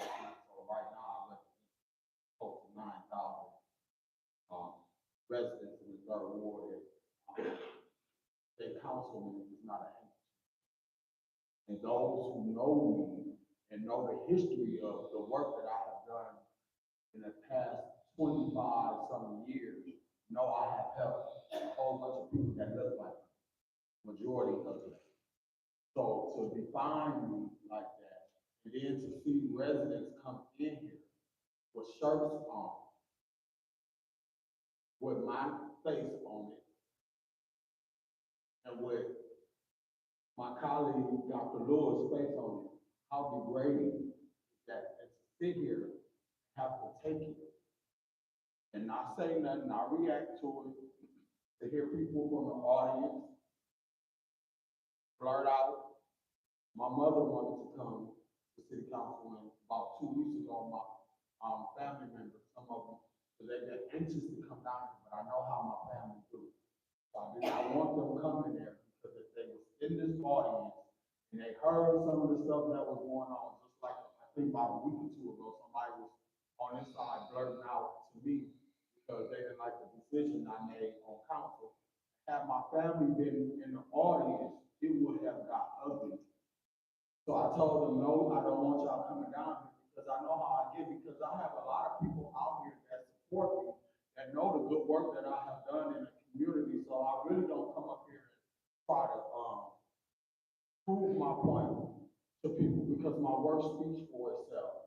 So I ain't gonna go back and forth with nobody. I just, know how to pick and choose my battles. And it's just some people I just choose not to deal with, because I don't wanna deal with them. Probably because of, birds of the feather flock together, or it's probably some of the people who they hang around. I just don't want to be. But my point is, when I come to city council meetings and I got an agenda in front of me, my goal and what I was elected to do was to take care of the business of the city of Flint. And me and my colleagues may not always agree with each other. And when I don't agree with you, I don't need, or I don't think my colleagues ought to ought to be degraded, ought to be called stupid, ought to be called white women, ought to be called, you not acting like a lady. All the different words, the characteristics that we are called because we don't support one of our colleagues, that's what democracy looks like. So to sit here and have to be talked to like that, and even to hear the audience calling us names and all of this, and not just me. It take a certain kind of person to be able to take it. And sometimes it ain't what people say about you, is what you respond to. So sometimes things are not worth responding to, especially when you know it ain't true. You know, I asked the clerk, and I said it before, we need to have some kind of training to, maybe we could break the ice. Maybe you will get me and Councilman Mays in the room together, and maybe we could break the ice because we got some tension between the two of us for whatever reason or another, because sometimes you have to teach people how to treat you. And not that I'm trying to teach somebody, but if you allow, my mother used to say, a person will only do what you allow them to do. And anybody who know me know I don't be out here disrespecting people. I don't be calling people names. When I was in high school, I don't call my family names. I don't call my friends names. When I go to work third shift, I don't be at work calling people out names. We don't call each other, degrading names because we don't agree. Friends who I've been cool with for years, even when we disagree, you don't hear us on the phone or in person degrading each other, but we get that here on this city council. And that's why the tension is so thick. And I'm glad we had this meeting today because I was thinking maybe we could get some things resolved. But even when I say I don't like to be called handkerchief head, they still do it. So what do? I could get in the gutter with them, and then we can go back and forth and just be going back and forth. But one of my residents called me today and said, I watched the city council meeting Wednesday, and it was pitiful. I told them, where do you think I went wrong? Because one thing I don't want to be, as a council person, I don't want to, I am a reflection. So when you see me on city council, I don't want you to see me up here hooping and hollering at my colleagues. I don't want you to see me degrading people, because I represent you when I'm sitting behind this podium right here. It's important that I come up here and conduct myself with decency and in order, and that ain't always the case on city council. But sometimes I'm wrong. And when I'm wrong, I admit it. And when we don't want to admit we're wrong and we want to do a self-evaluation, be like, okay, should I have handled this differently? Should I have said it differently? Should I have lowered my tone when I was talking? Because sometimes I get frustrated on this council. And I get to raising my voice because I am so frustrated. And I shouldn't have to feel that kind of feeling coming to city council. And I shouldn't have to feel that I can vote a different way than you and it'd be okay. I don't need to be degraded. But that's what I don't feel like that, but I mean, I can see some people feel that they are being degraded because they don't vote a certain way, or being called. I done heard my colleagues being called stupid. Do you know how degrading that is to call somebody stupid? So my colleague, Dr. Lewis, done been through some things, even though she's not here. And I'm not saying she's all right, because she has done some things that I don't agree with, but I told her privately. I didn't get on the podium and bash her. That's the difference. And I think what we need to do as a council we need to learn not to, we're supposed to be a family. We shouldn't be bashing each other. And the biggest thing is this right here. So some people are Facebook famous when it comes down, and I'm not talking about my colleagues, but you know, some people use Facebook to come and create their narratives. They create these scenarios of what they believe is going on. They take things, they run with it, they twist it. It may not be the truth and all of that. And then, and I still say, my colleagues, we need to stay off of Facebook. I do be on Facebook, but you never see me on Facebook on a site commenting. If somebody tell me about somebody that said something about me on Facebook, let them, they talked about Jesus. They talked about Jesus, so let them be on Facebook. But we get into this Facebook drama. And then so-and-so said something about me on Facebook. You know, I didn't know nothing about your daughter being called that until you brought that up. And I'm like, you know, that's ridiculous. Why are somebody posting those things and then, you know, my colleague Eva and her, you know, another colleague posted a picture. Why are we degrading each other on Facebook? Why are we even going on there commenting on Facebook? We are elected officials, so we're gonna make decisions that ain't gonna be popular with everybody. That's one of the biggest problems.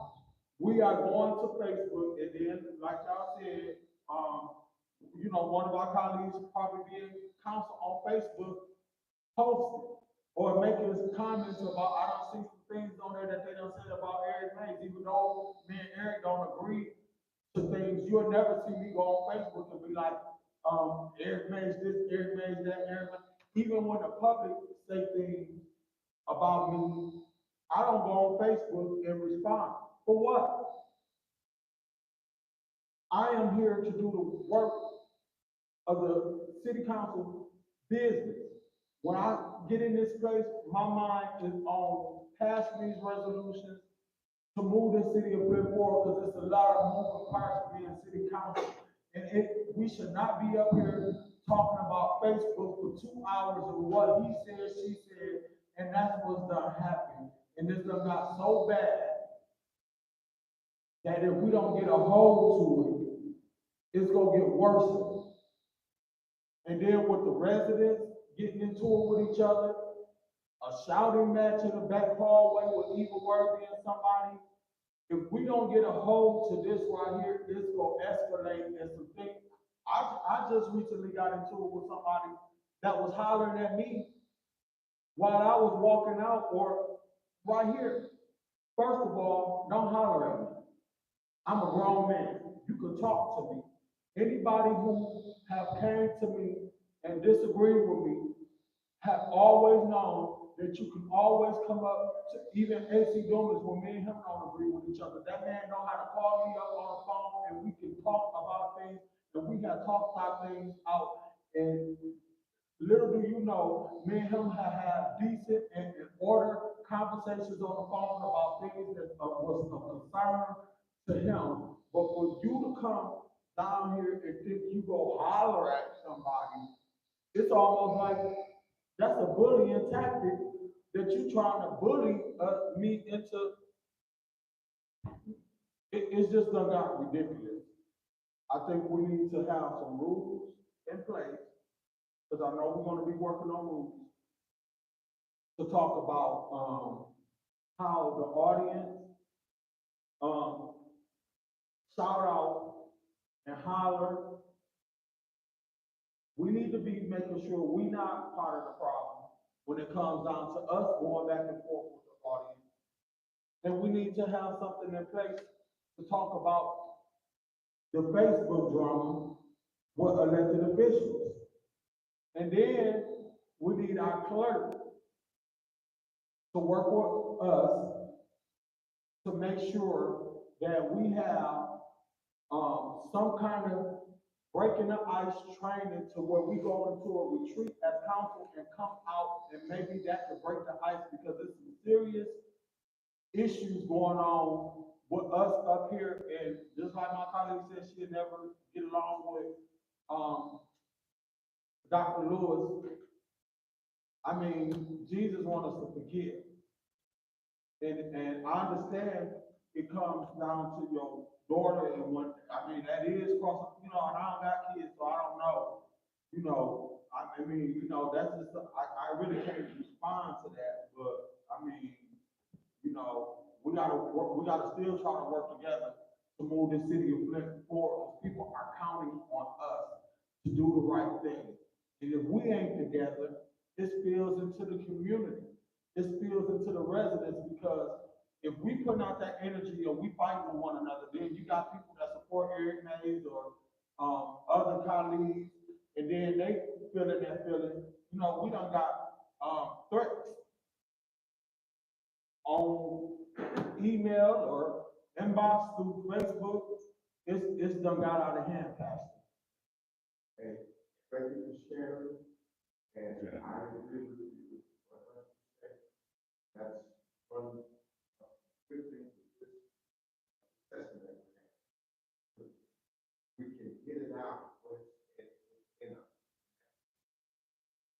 I also would say that if we come together, come up with those guidelines that address all these negative situations that we have identified tonight. And I also would say that no, I don't think any of you or any of us should be calling one another names. That doesn't bring positive energy to what we're supposed to be and calling Mr. Chairman.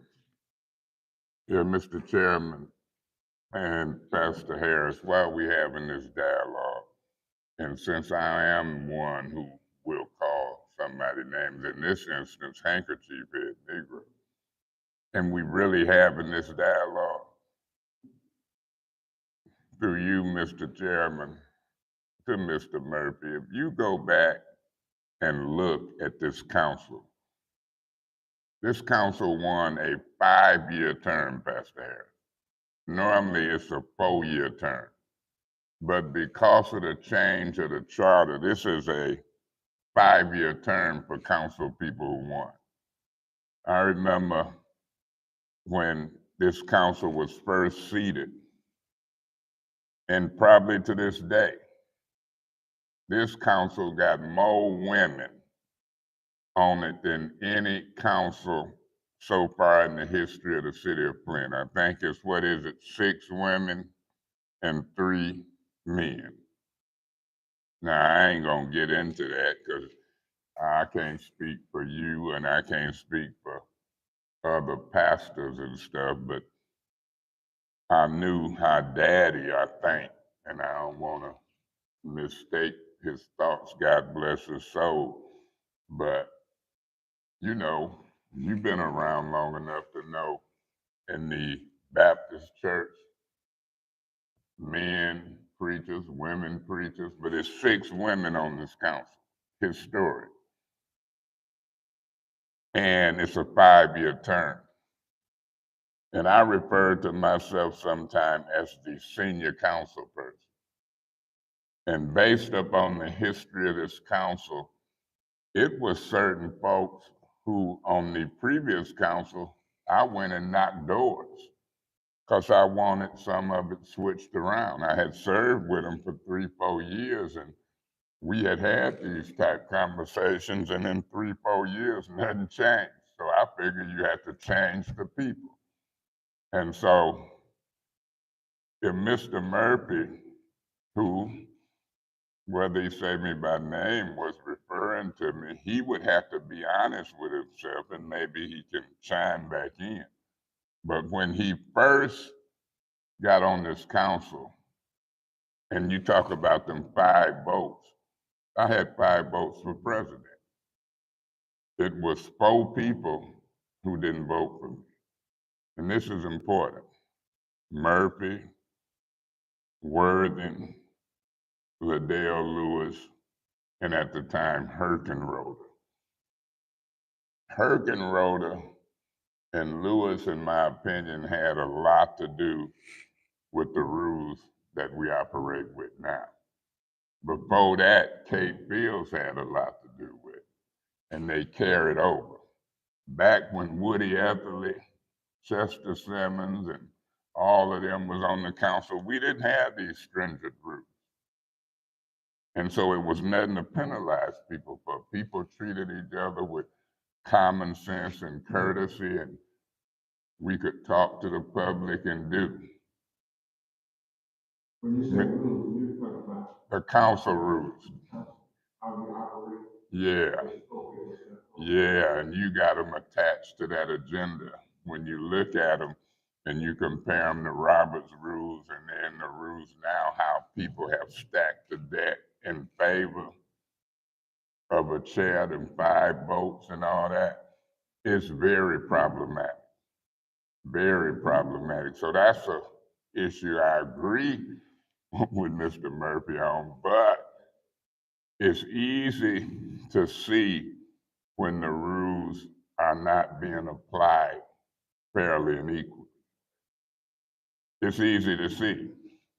Mr. Murphy, if you're honest with himself, he's been voting, in my opinion, with some applying the rules unequally.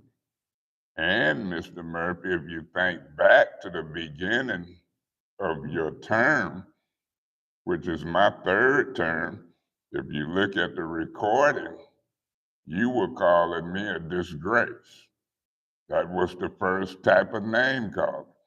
If you call me a disgrace repeatedly and say we can't get nothing done till we remove this guy, referring to me repeatedly, I'm gonna take an offense.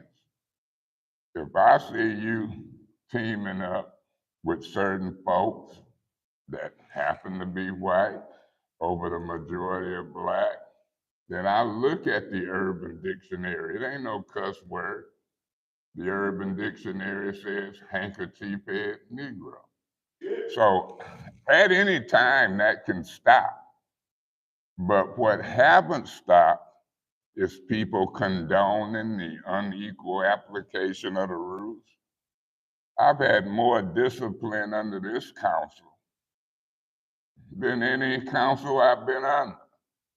I bet you I've been disciplined wrongfully, in my opinion, under this council more than any council member in the history of the city of Flint. I believe I can make that statement. So it's tough when you're fighting for your political life and people are condoning wrongdoing and bad behavior. I can only speak for myself. Once I see it, I don't ride the elevator with folks. I don't speak to them in the council office. We don't talk on the phone because you done lost trust. I don't know what they're gonna say, right or wrong. And so that's surprising to me. When new council people come on and attack me and call me a disgrace, I done forgot more stuff than what they done. When I look up there at Hasselbrink, it was padlocked, weeds everywhere when we came in and opened that up. When I look at the financial crisis, the water crisis, emergency manager, and to be constantly called publicly a disgrace. Maurice Davis used to go on his show on Facebook and talk about me like a dog. And I would be tripping. And he would give people the insight, like now that I'm down here with Mays, I see who he is. And that's why I'm glad for the dialogue. Because what I heard Mr. Murphy say, and I'm doing this gingerly, I don't start picking on folks. They come in here calling me a disgrace and badgering me. Ain't nobody ever been removed from president like that. Somehow they gathered 5 votes because of the ambition of new council people. They want to be the president, the vice, the finance chair. It's a 5-year term. It's enough to go around for everybody. I remember offering Mr. Murphy a chair when I was elected president. He turned it down. We met with Miss Liddell Lewis at Miss Burns' house prior to her and Miss Burns getting sworn in. Me and Miss Winfrey Carter, the two senior council persons, met with them coming in for 3 hours because we knew once they were sworn in, we could no longer have that type of meeting because it would be more than two. So we did what we could do for not only black folks, but white folks too. If Mr. Pfeiffer is honest, he paid me because I'm a political consultant, but I brought folk over in the 8th Ward, got signatures, got him on the ballot, knocked doors, stood on the polls, because I wanted Griggs gone. I wanted Kate Fields gone. Went and knocked doors for Priestley. But then folk get on here, and my grandmother used to say, they get too big for their britches. They calling you a disgrace, saying we can't move forward till we get this person out of here, and then consistently vote on the wrong application of the rules. So in the vein of what you've been saying today, maybe this open conversation will change folks' minds. But if it don't, I'm gonna continue to defend myself. I'm gonna continue to attack folk who attack me politically. I mean, think about it, Pastor Harris. Trump told Hillary on a national debate, "You a nasty lady." You know what I told her? I would say, "Who you talking to?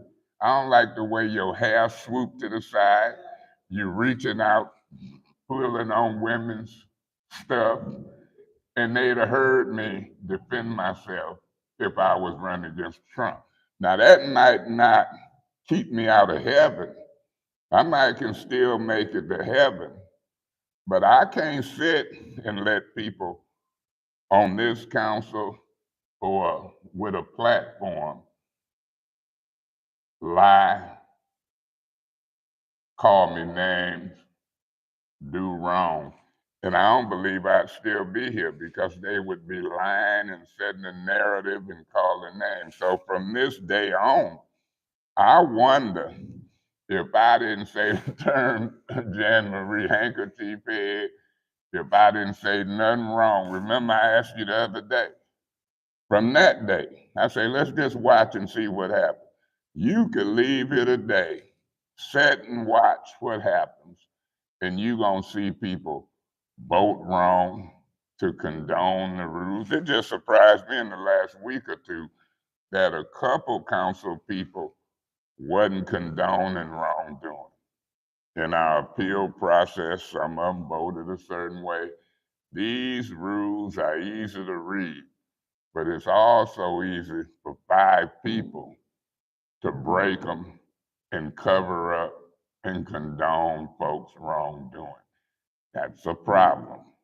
It's a major problem.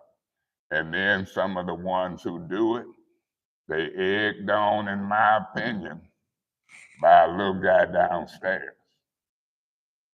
Don't forget the little guy downstairs, because that guy can egg them on, and he can say to them, I'll go over and cut the weeds in your ward. You just keep that maze down. I'll fill a pothole on your street. You just keep that maze down. And they hoover around that type of politics, and it's problematic. But I done learned in this business, just be patient. You know how y'all say, just wait. Sometimes you have to peace be still. You just wait. And it's gonna come out. And I done seen council people come and go. And when you come, I'm gonna tell you the whole story. I fuss and cuss, but something making me do that.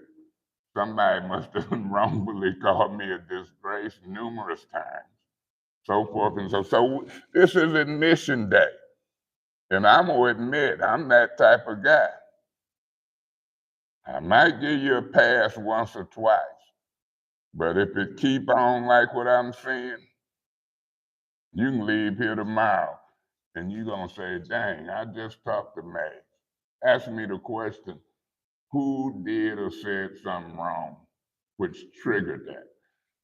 Maybe I trigger it sometime, but I bet you the record will show 8, 9 times out of 10, somebody done said or did something to me.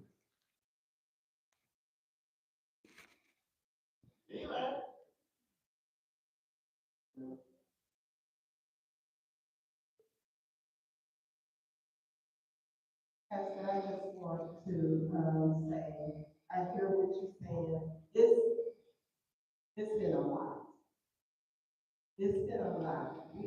This council, I tell that power. I tell that power. but what I'm gonna I'm do, ready to get I'm out of gonna here, man. continue to work for the residents. What? Um, I don't know Yeah, how we're gonna move forward, but I'm gonna do my I might job. give him a chance at the end. That's the best I can do. That's What's all up, I Pooh? Thank you. Wait a minute, man. Yeah, Poochie.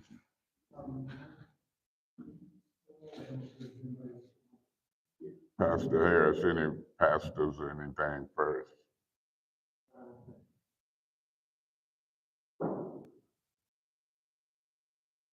Okay, let me close out. Y'all, the pastor's good. Y'all good.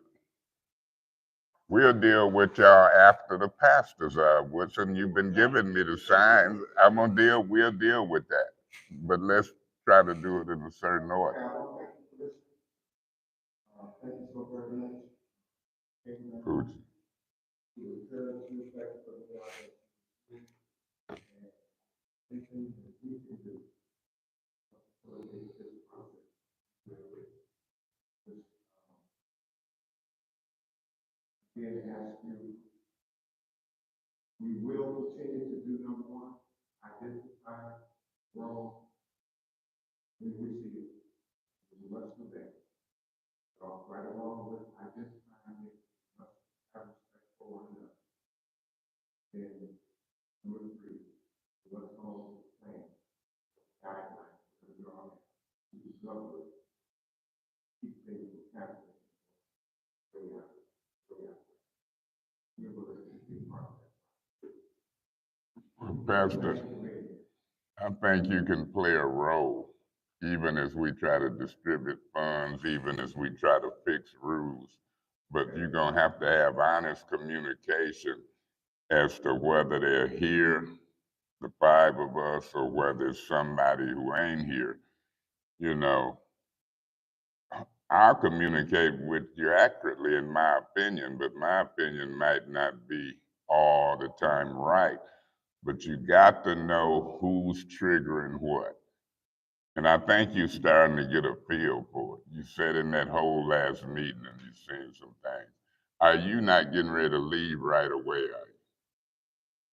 Okay, because it looked like a couple people is itching to communicate. I can't say Papa itching, but I know the Woodson been giving me signs left and right. If I tell you I'm gonna give y'all a chance, whether it's Jan Marie Arbor, you or whatever, y'all don't have to distract me. You don't have to distract me with all them signs. Mr. Chairman. My name is Wilbur Papa here at the state board. I'm sitting here listening to y'all, and 3 of y'all act like y'all mad. I want y'all to be mad. Get easy. That last meeting y'all had, y'all talking about that opera money.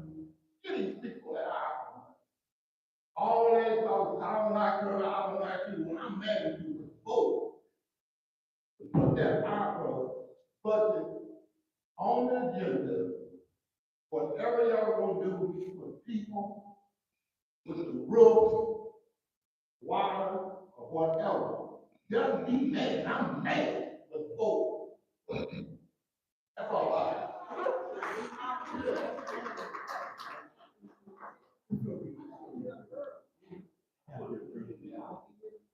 Man, I gonna get it. Let me start off by saying, Councilman Murphy, everything I said to you, was nothing personal. And it was recess. When I said it to you, you know Dale Lewis wrong. You voted with it. That's what I said to you. You got mad because I said that to you.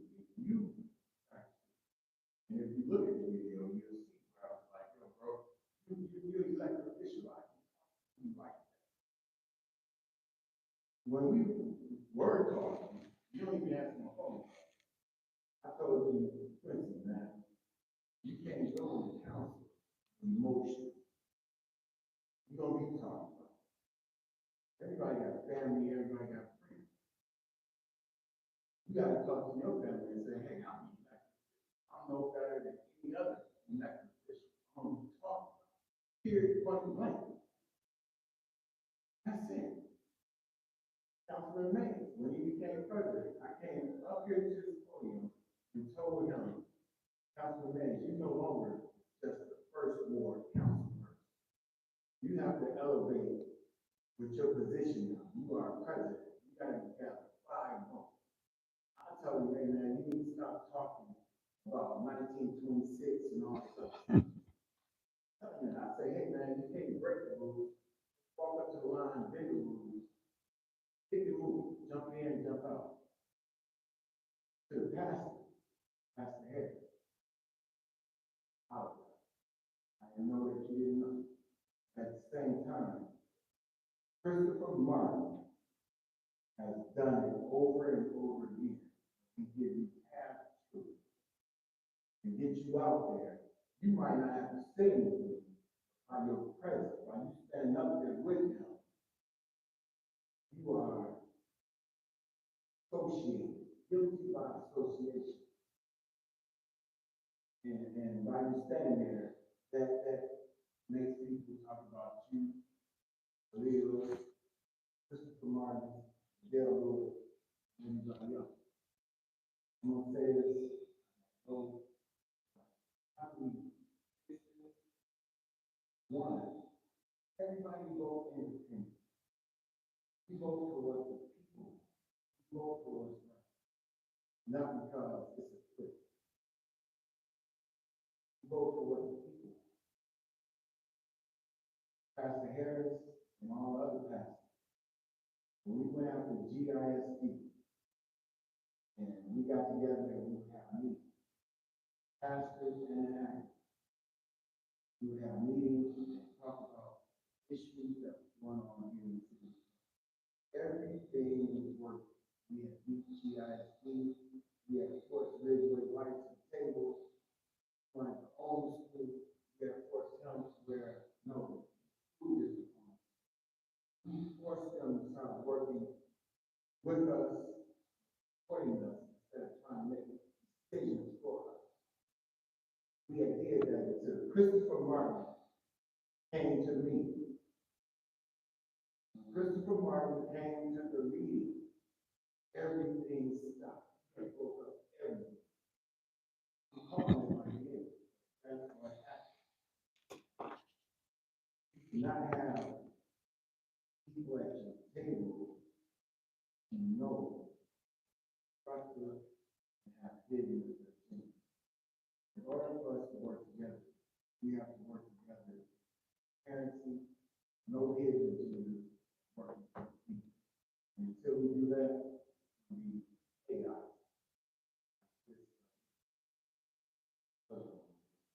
Hey, Mr. Chairman, now I hope that make him feel good and better, because he giving me signs. I thought he was directing traffic, and he wanted to talk. So in the middle of this, Pastor Harris, I appreciate y'all staying, because at the end between you and Pastor Thompson and the other, yeah, and I want to end in prayer with it, whatever y'all say.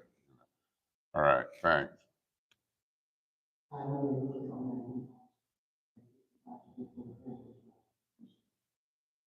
first story I would like to say, as being resident, this city has been through a lot. We have yet accepted about the law. Nobody in the jail. It is open that this could have been prohibited or derailed or addressed much further in advance than it would have. I speak as by government. Okay, nobody's paid the price for us. But yet out of some of those funds, we've seen large organizations that's well organized and well funded be able to tap into these funds. Okay? Now, here we go with the ARPA funds. And we're giving those funds by the federal government to help taxpayers. Regular old Joe Blow. Yet here we have well organized, well connected, well financed people digging in the funds before the residents can even see a dime. This fight is about people trying to get their money to the residents and people that the residents have elected to represent them, blocking them from what the federal government has given them due to what they paid into the federal government system. This is what's owed them due to how our government has been operating, and they've determined that the people deserve it. However, they came up with the formula. And we got to fight with local government to get approval. But yet, here you got these big organizations, can you give them 40, 50, 100,000, X amount of thousand? Don't keep acting like you blessing these people with my federal dollars for their personal financial wealth and generational wealth, pretending like you're giving me all these services. We see you, whether you show up to this meeting or not. We know when you divvy in our funds, yet we can never get a dollar, that it is organized crime. And the reason it's criminal because the government told you to give it to them, and you won't. When the federal government says it's mine, and you sit here and can't get your vote together to bless me, I see you, and I don't care who your cousin is, I don't care who you roll with, I don't care why you rolling with them, I don't care how you put perfume on the pig. I know corruption when I see it. I know when you are stealing. I know when you are lying. I don't care who you cahoot up with. I don't care what kind of title they carry. I don't care who their cousin is. I don't care how many times they've been in office. When you can be in office for decades, and yet nobody from the public can recall anything you've done for the individual citizens, it is no question in my mind. You are compromised. We see you.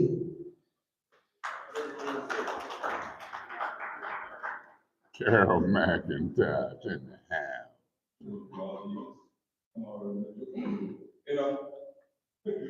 Mr. Chair, for letting the concerned passengers coming in this meeting and stating their concern about we the people. Like, the only thing he said about, he spoke for one of the concerned passengers, Roger L. Jones, when he said, you must not separate. And the other one was about, he said he'd been kicked in the face, the preacher, and he took it and kept on going. But that's already been done to one of the preachers. His name was Martin Luther King. When a black woman stabbed him in the chest with some scissors, and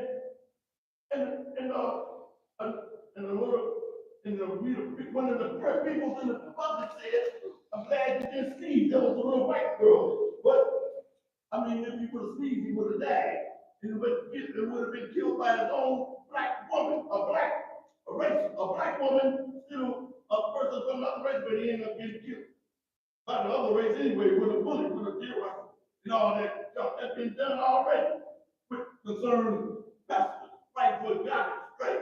We in-house, we do our own garbage in Flint. We try to get a dude to 4 years contract out there in the feature, and all that stuff. And this week, you see, they ain't showed up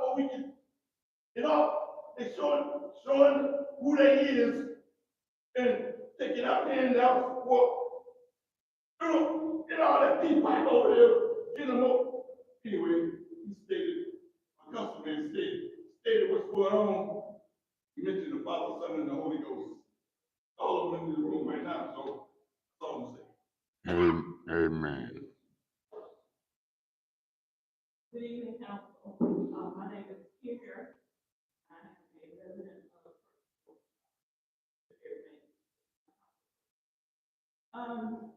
we're supposed to be here tonight to have what's been titled an uncomfortable conversation about, I guess, monthly. Let me say this to Mr. Parker. I've been watching the council meeting for quite a long time.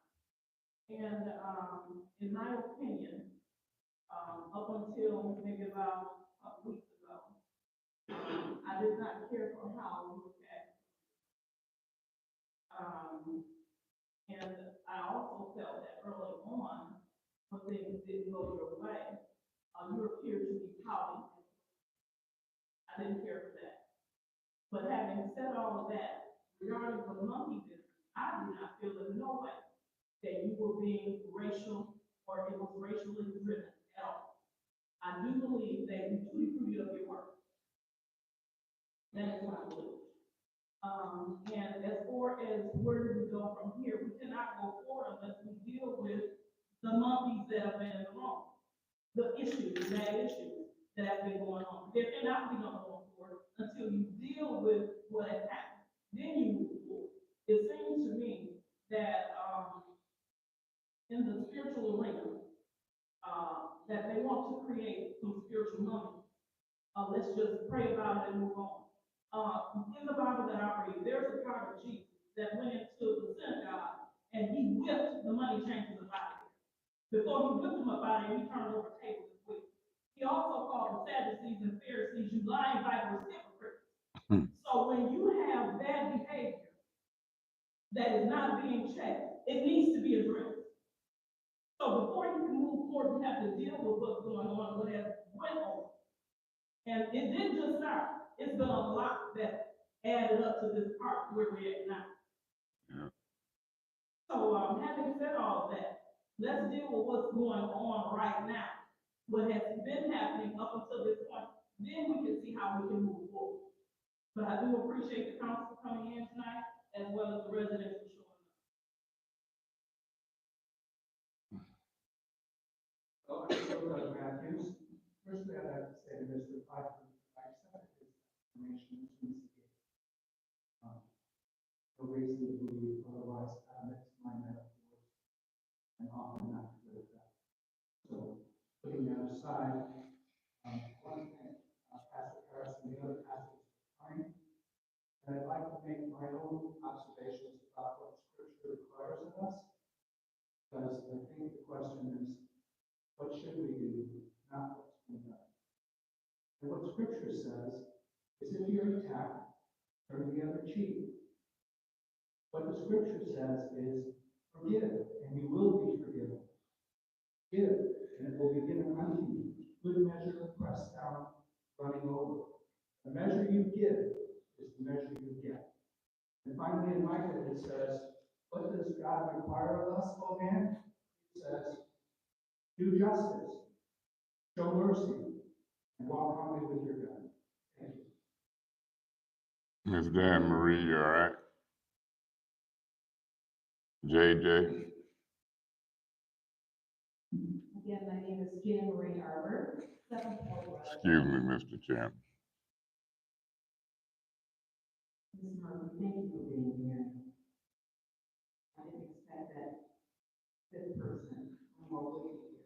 That's why this is long time. I have been observing the life of college, working, perhaps eventually from different things that go on in the context. However, your body language communicates oftentimes much more than your words do. Sometimes, and it's not always true, but with some of our council persons, their colleagues are speaking, or when members of the public speak, there's no attention given to them. They're in their phones, they're reading whatever they're reading. So it suggests that what the speaker has to say is not important. And that's unfortunate. Because everyone's voice is important. Everyone's thoughts and feelings should be valued. The reason that we're doing it. That's okay. But we should endeavor to show respect. Mutual respect. Mr. Mays, yes, you and I have had differences in the past. I'm going to share a difference with you right now. That the majority of people on the planet, that may be true, however, there are people on the planet who are not. They may be of the Jewish faith. They may be Sikh. They may be Hindu. They may be Buddhist. They may be pagan. They may be any religion or no religion at all. And those persons are every bit as valuable as those who say they follow one of 30,000 Christian forms, practice in these United States of America. So I ask that as we acknowledge our spiritual leaders, that we remember that they're not all Christians. Somebody wants to say something. Request for information. I gotta do it. Request for information. So you don't believe the majority in Flint is Christian? I don't know because I haven't taken a survey, but I ain't neither, but I believe. You're on Christian. That's okay. No problem. I don't I know. was raised in the Baptist church, but I've always been spiritually curious. So I don't allow my Christian upbringing to dominate my thoughts. I'm open to similar beliefs, and I respect people from different beliefs. That's kind of synonymous with our political beliefs. I think it's important to respect people's differences with their political beliefs. We see the state of our country right now because people have different, some extreme political beliefs that could really do everlasting damage to this country.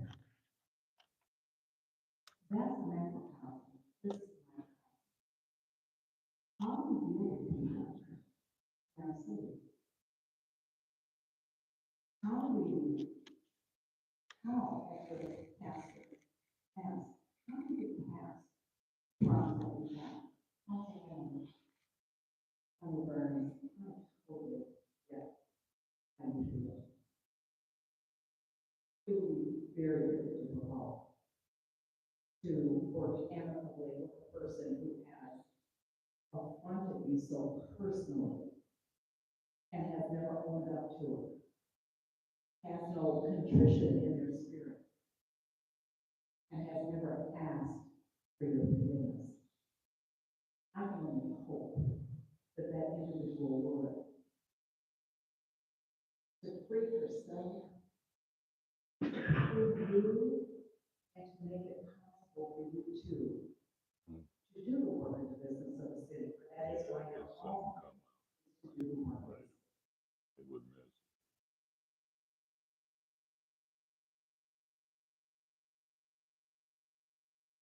You all are in the business of politics.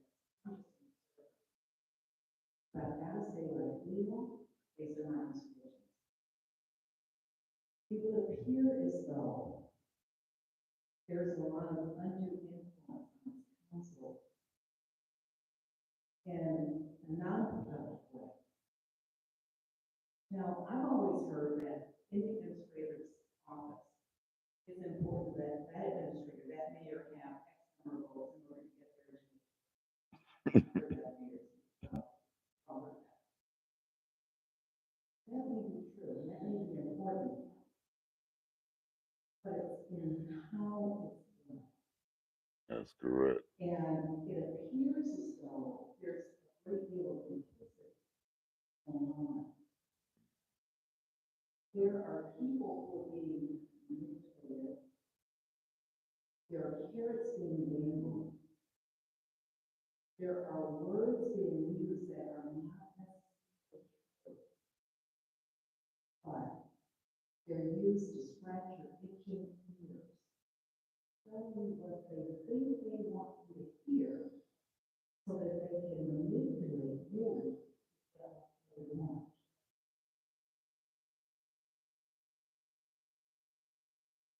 I think it's very important that we learn to be independent and sure everyone wants a moderator, we want a colleague, we want a trusted friend, trusted colleague, especially a good advisor. But it boils down to our independent ability to make decisions, really search for information, vet things out, look at past actions, notice where there are inconsistencies, and where there are consistencies.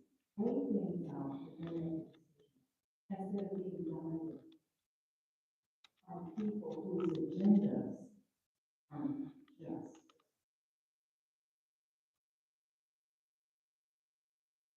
I think that some of the council people, even some of the people that have been used conference, yes, they've been dealing with someone who's yes.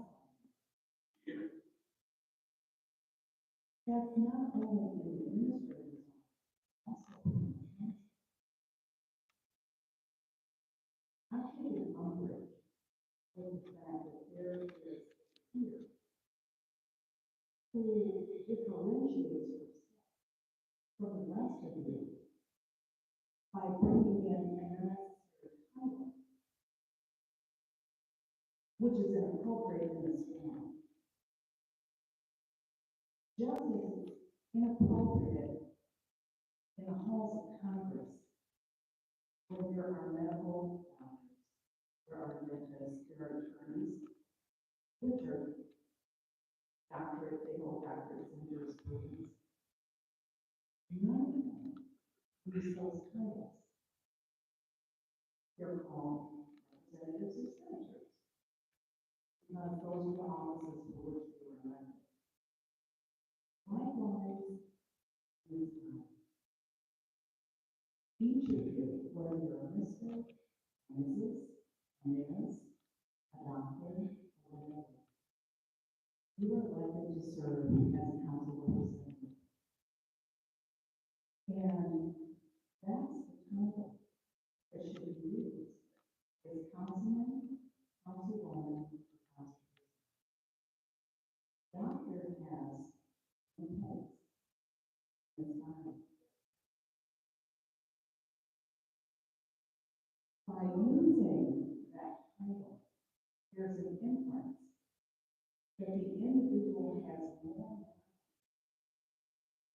more ability, is more able to make proper decisions. And people will subconsciously follow that. That's gaslighting. Yeah. And she's done it.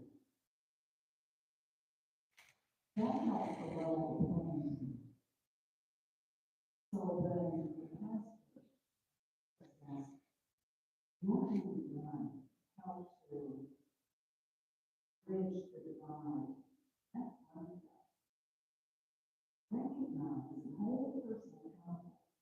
The fact that you're a council person and that's it. And don't expect difference. Because when you afford that, there are all kinds of other things that you're affording as well.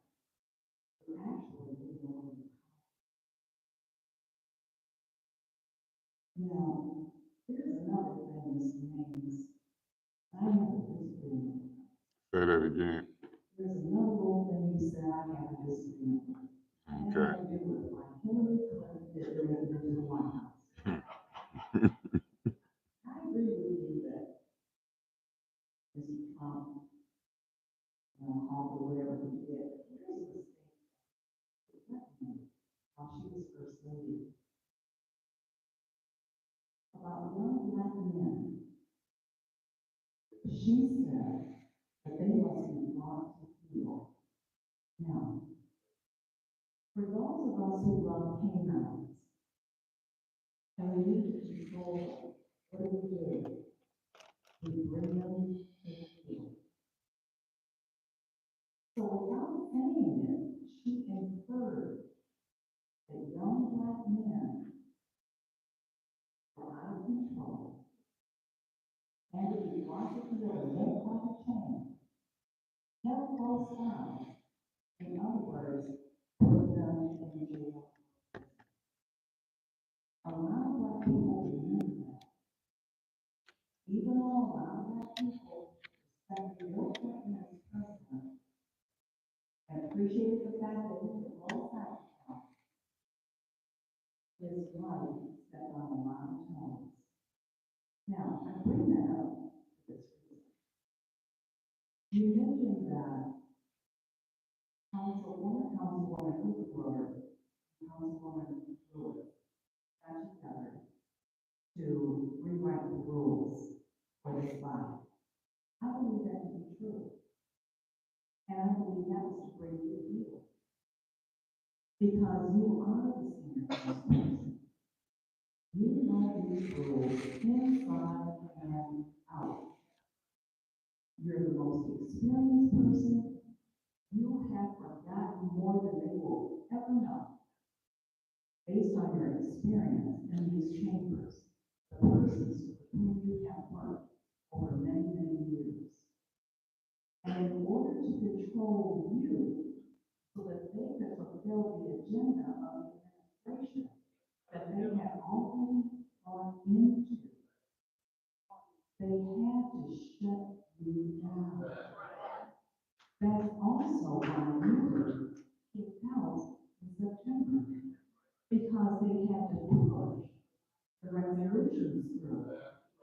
They knew that you would. Point of order, Mr. Chairman. I can't take this. She bringing me to tears. Can we hurry up and get her out? No, I'm just kidding. Go ahead. Yeah, Pastor got to go, but go ahead. Because you know the questions to ask. You know how to vet a situation, you see. So you were standing in the way of a lot of money. Okay? You had to be moved just for it to change. You see, the bill Lewis is acting as the queen. The administrator is the king. Who protects the king from checkmate? It's the queen, right? But you're a bishop, you're a knight, you're a rook. You know how to play the game of chess. That's why they had to get you out here. You understand? God else understands, right? You stay on your square because you understand what's going on. Mr. Murphy, I want to thank you again and wish you a good night. So, with that being said, it's a power play. Either one of you. Who's on the team? The other is Mr. Murphy. Miss Priestley, she's kind of like, she's on that, okay? But I will give her kudos for managing that meeting very well because you all have business. And it was amicable. And that's what we want to see in the future. What we need to get things going, Pastor Harris, is a change in leadership. We need someone to step up to the plate who is going to be fair and considerate. Not so hard line to get afraid to bend the rules. Every rule is meant to be kept. Nothing is set in stone. You need good leadership, honest leadership, someone who will respect all persons And one of you are like this person. One of you are like that person. So, I've said too much. I'm going to close out. There are a couple of other things I can say, but I won't. Give me time for time. But I want to thank you for having this evening, and I want to make sure I clearly understood Pastor Harris said that you did not, Mr. Pfeiffer, say anything that had a racial undertone to cause offense to the young boys or any other black person on this body or in this city. I want to make sure I understood that and that you are not held guilty or liable. I want to make sure that I understood that things were twisted for political purposes. Did I understand that?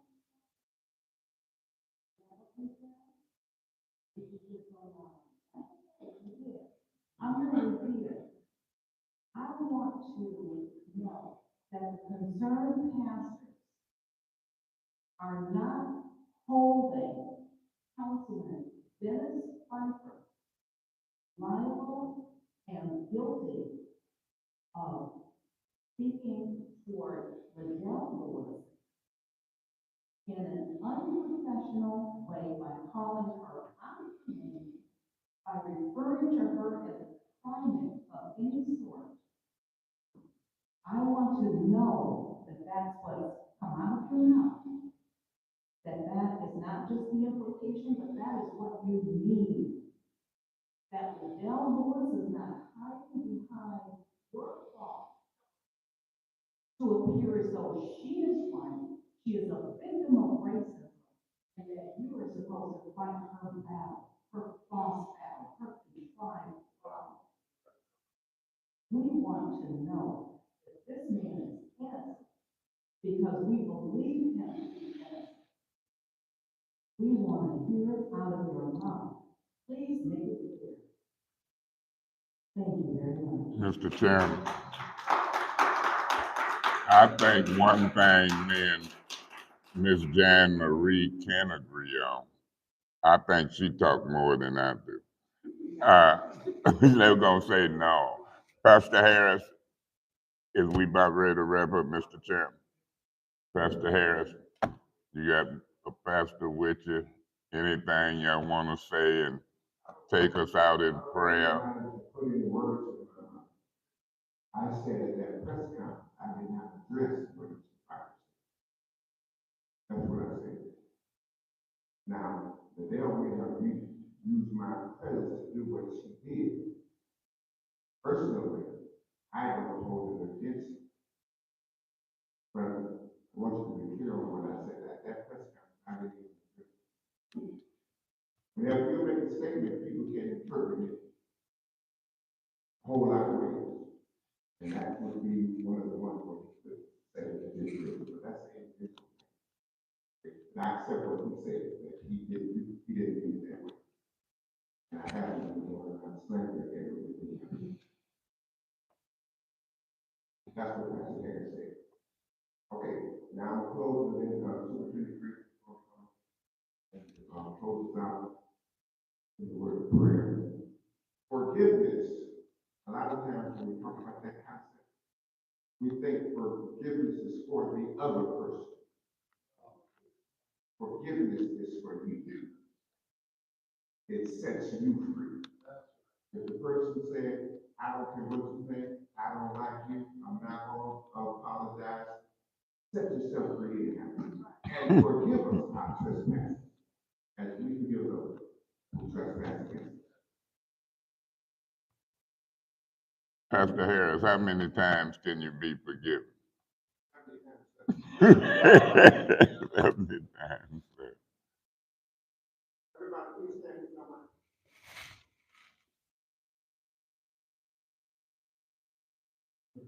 Gracious God, Father, we thank you for the privilege. Thank you for this council tonight. We pray for those leaders in our community. They are the community,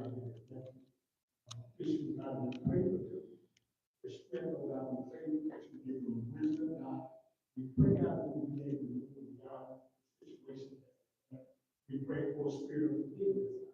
Thank you on tonight, Father, for the residents who have shown their concern because they make up the city. We continue to pray that this city will move forward. We look beyond all of the issues. We pray that we'll be able to move forward, that citizens be blessed by the powerful blessing that you have bestowed upon us. We continue to pray for each and every one of our leaders.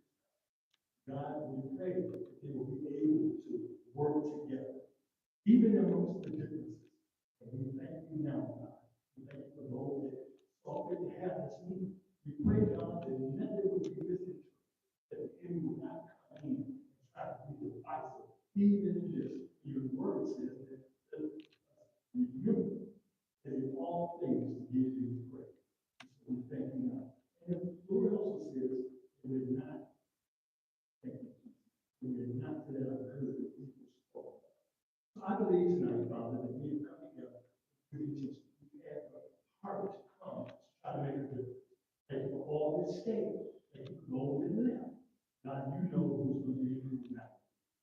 We give you praise and now. In Jesus' name. Amen. Jan Maria, but you know you talk more than I do. Yeah, don't listen to the Vietnamese. I stay on the side by myself. She talk way more than that. Jan Marie.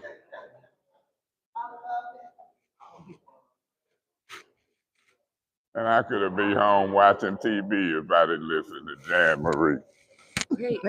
Jan No, Marie that's talk my way cousin. longer. Oh, is it? Yep, him and You Kevin. got to be. Yep, him and Kevin. So we agree or disagree. Who talked the most? Who would talk the most? We agree or disagree? You do. We disagree.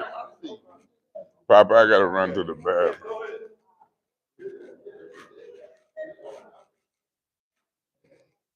Pastor, that wouldn't go good.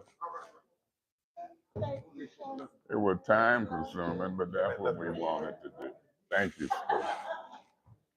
Hey, you know what it say? We all. Hey, he gonna be at church on Sunday. He gonna be at church.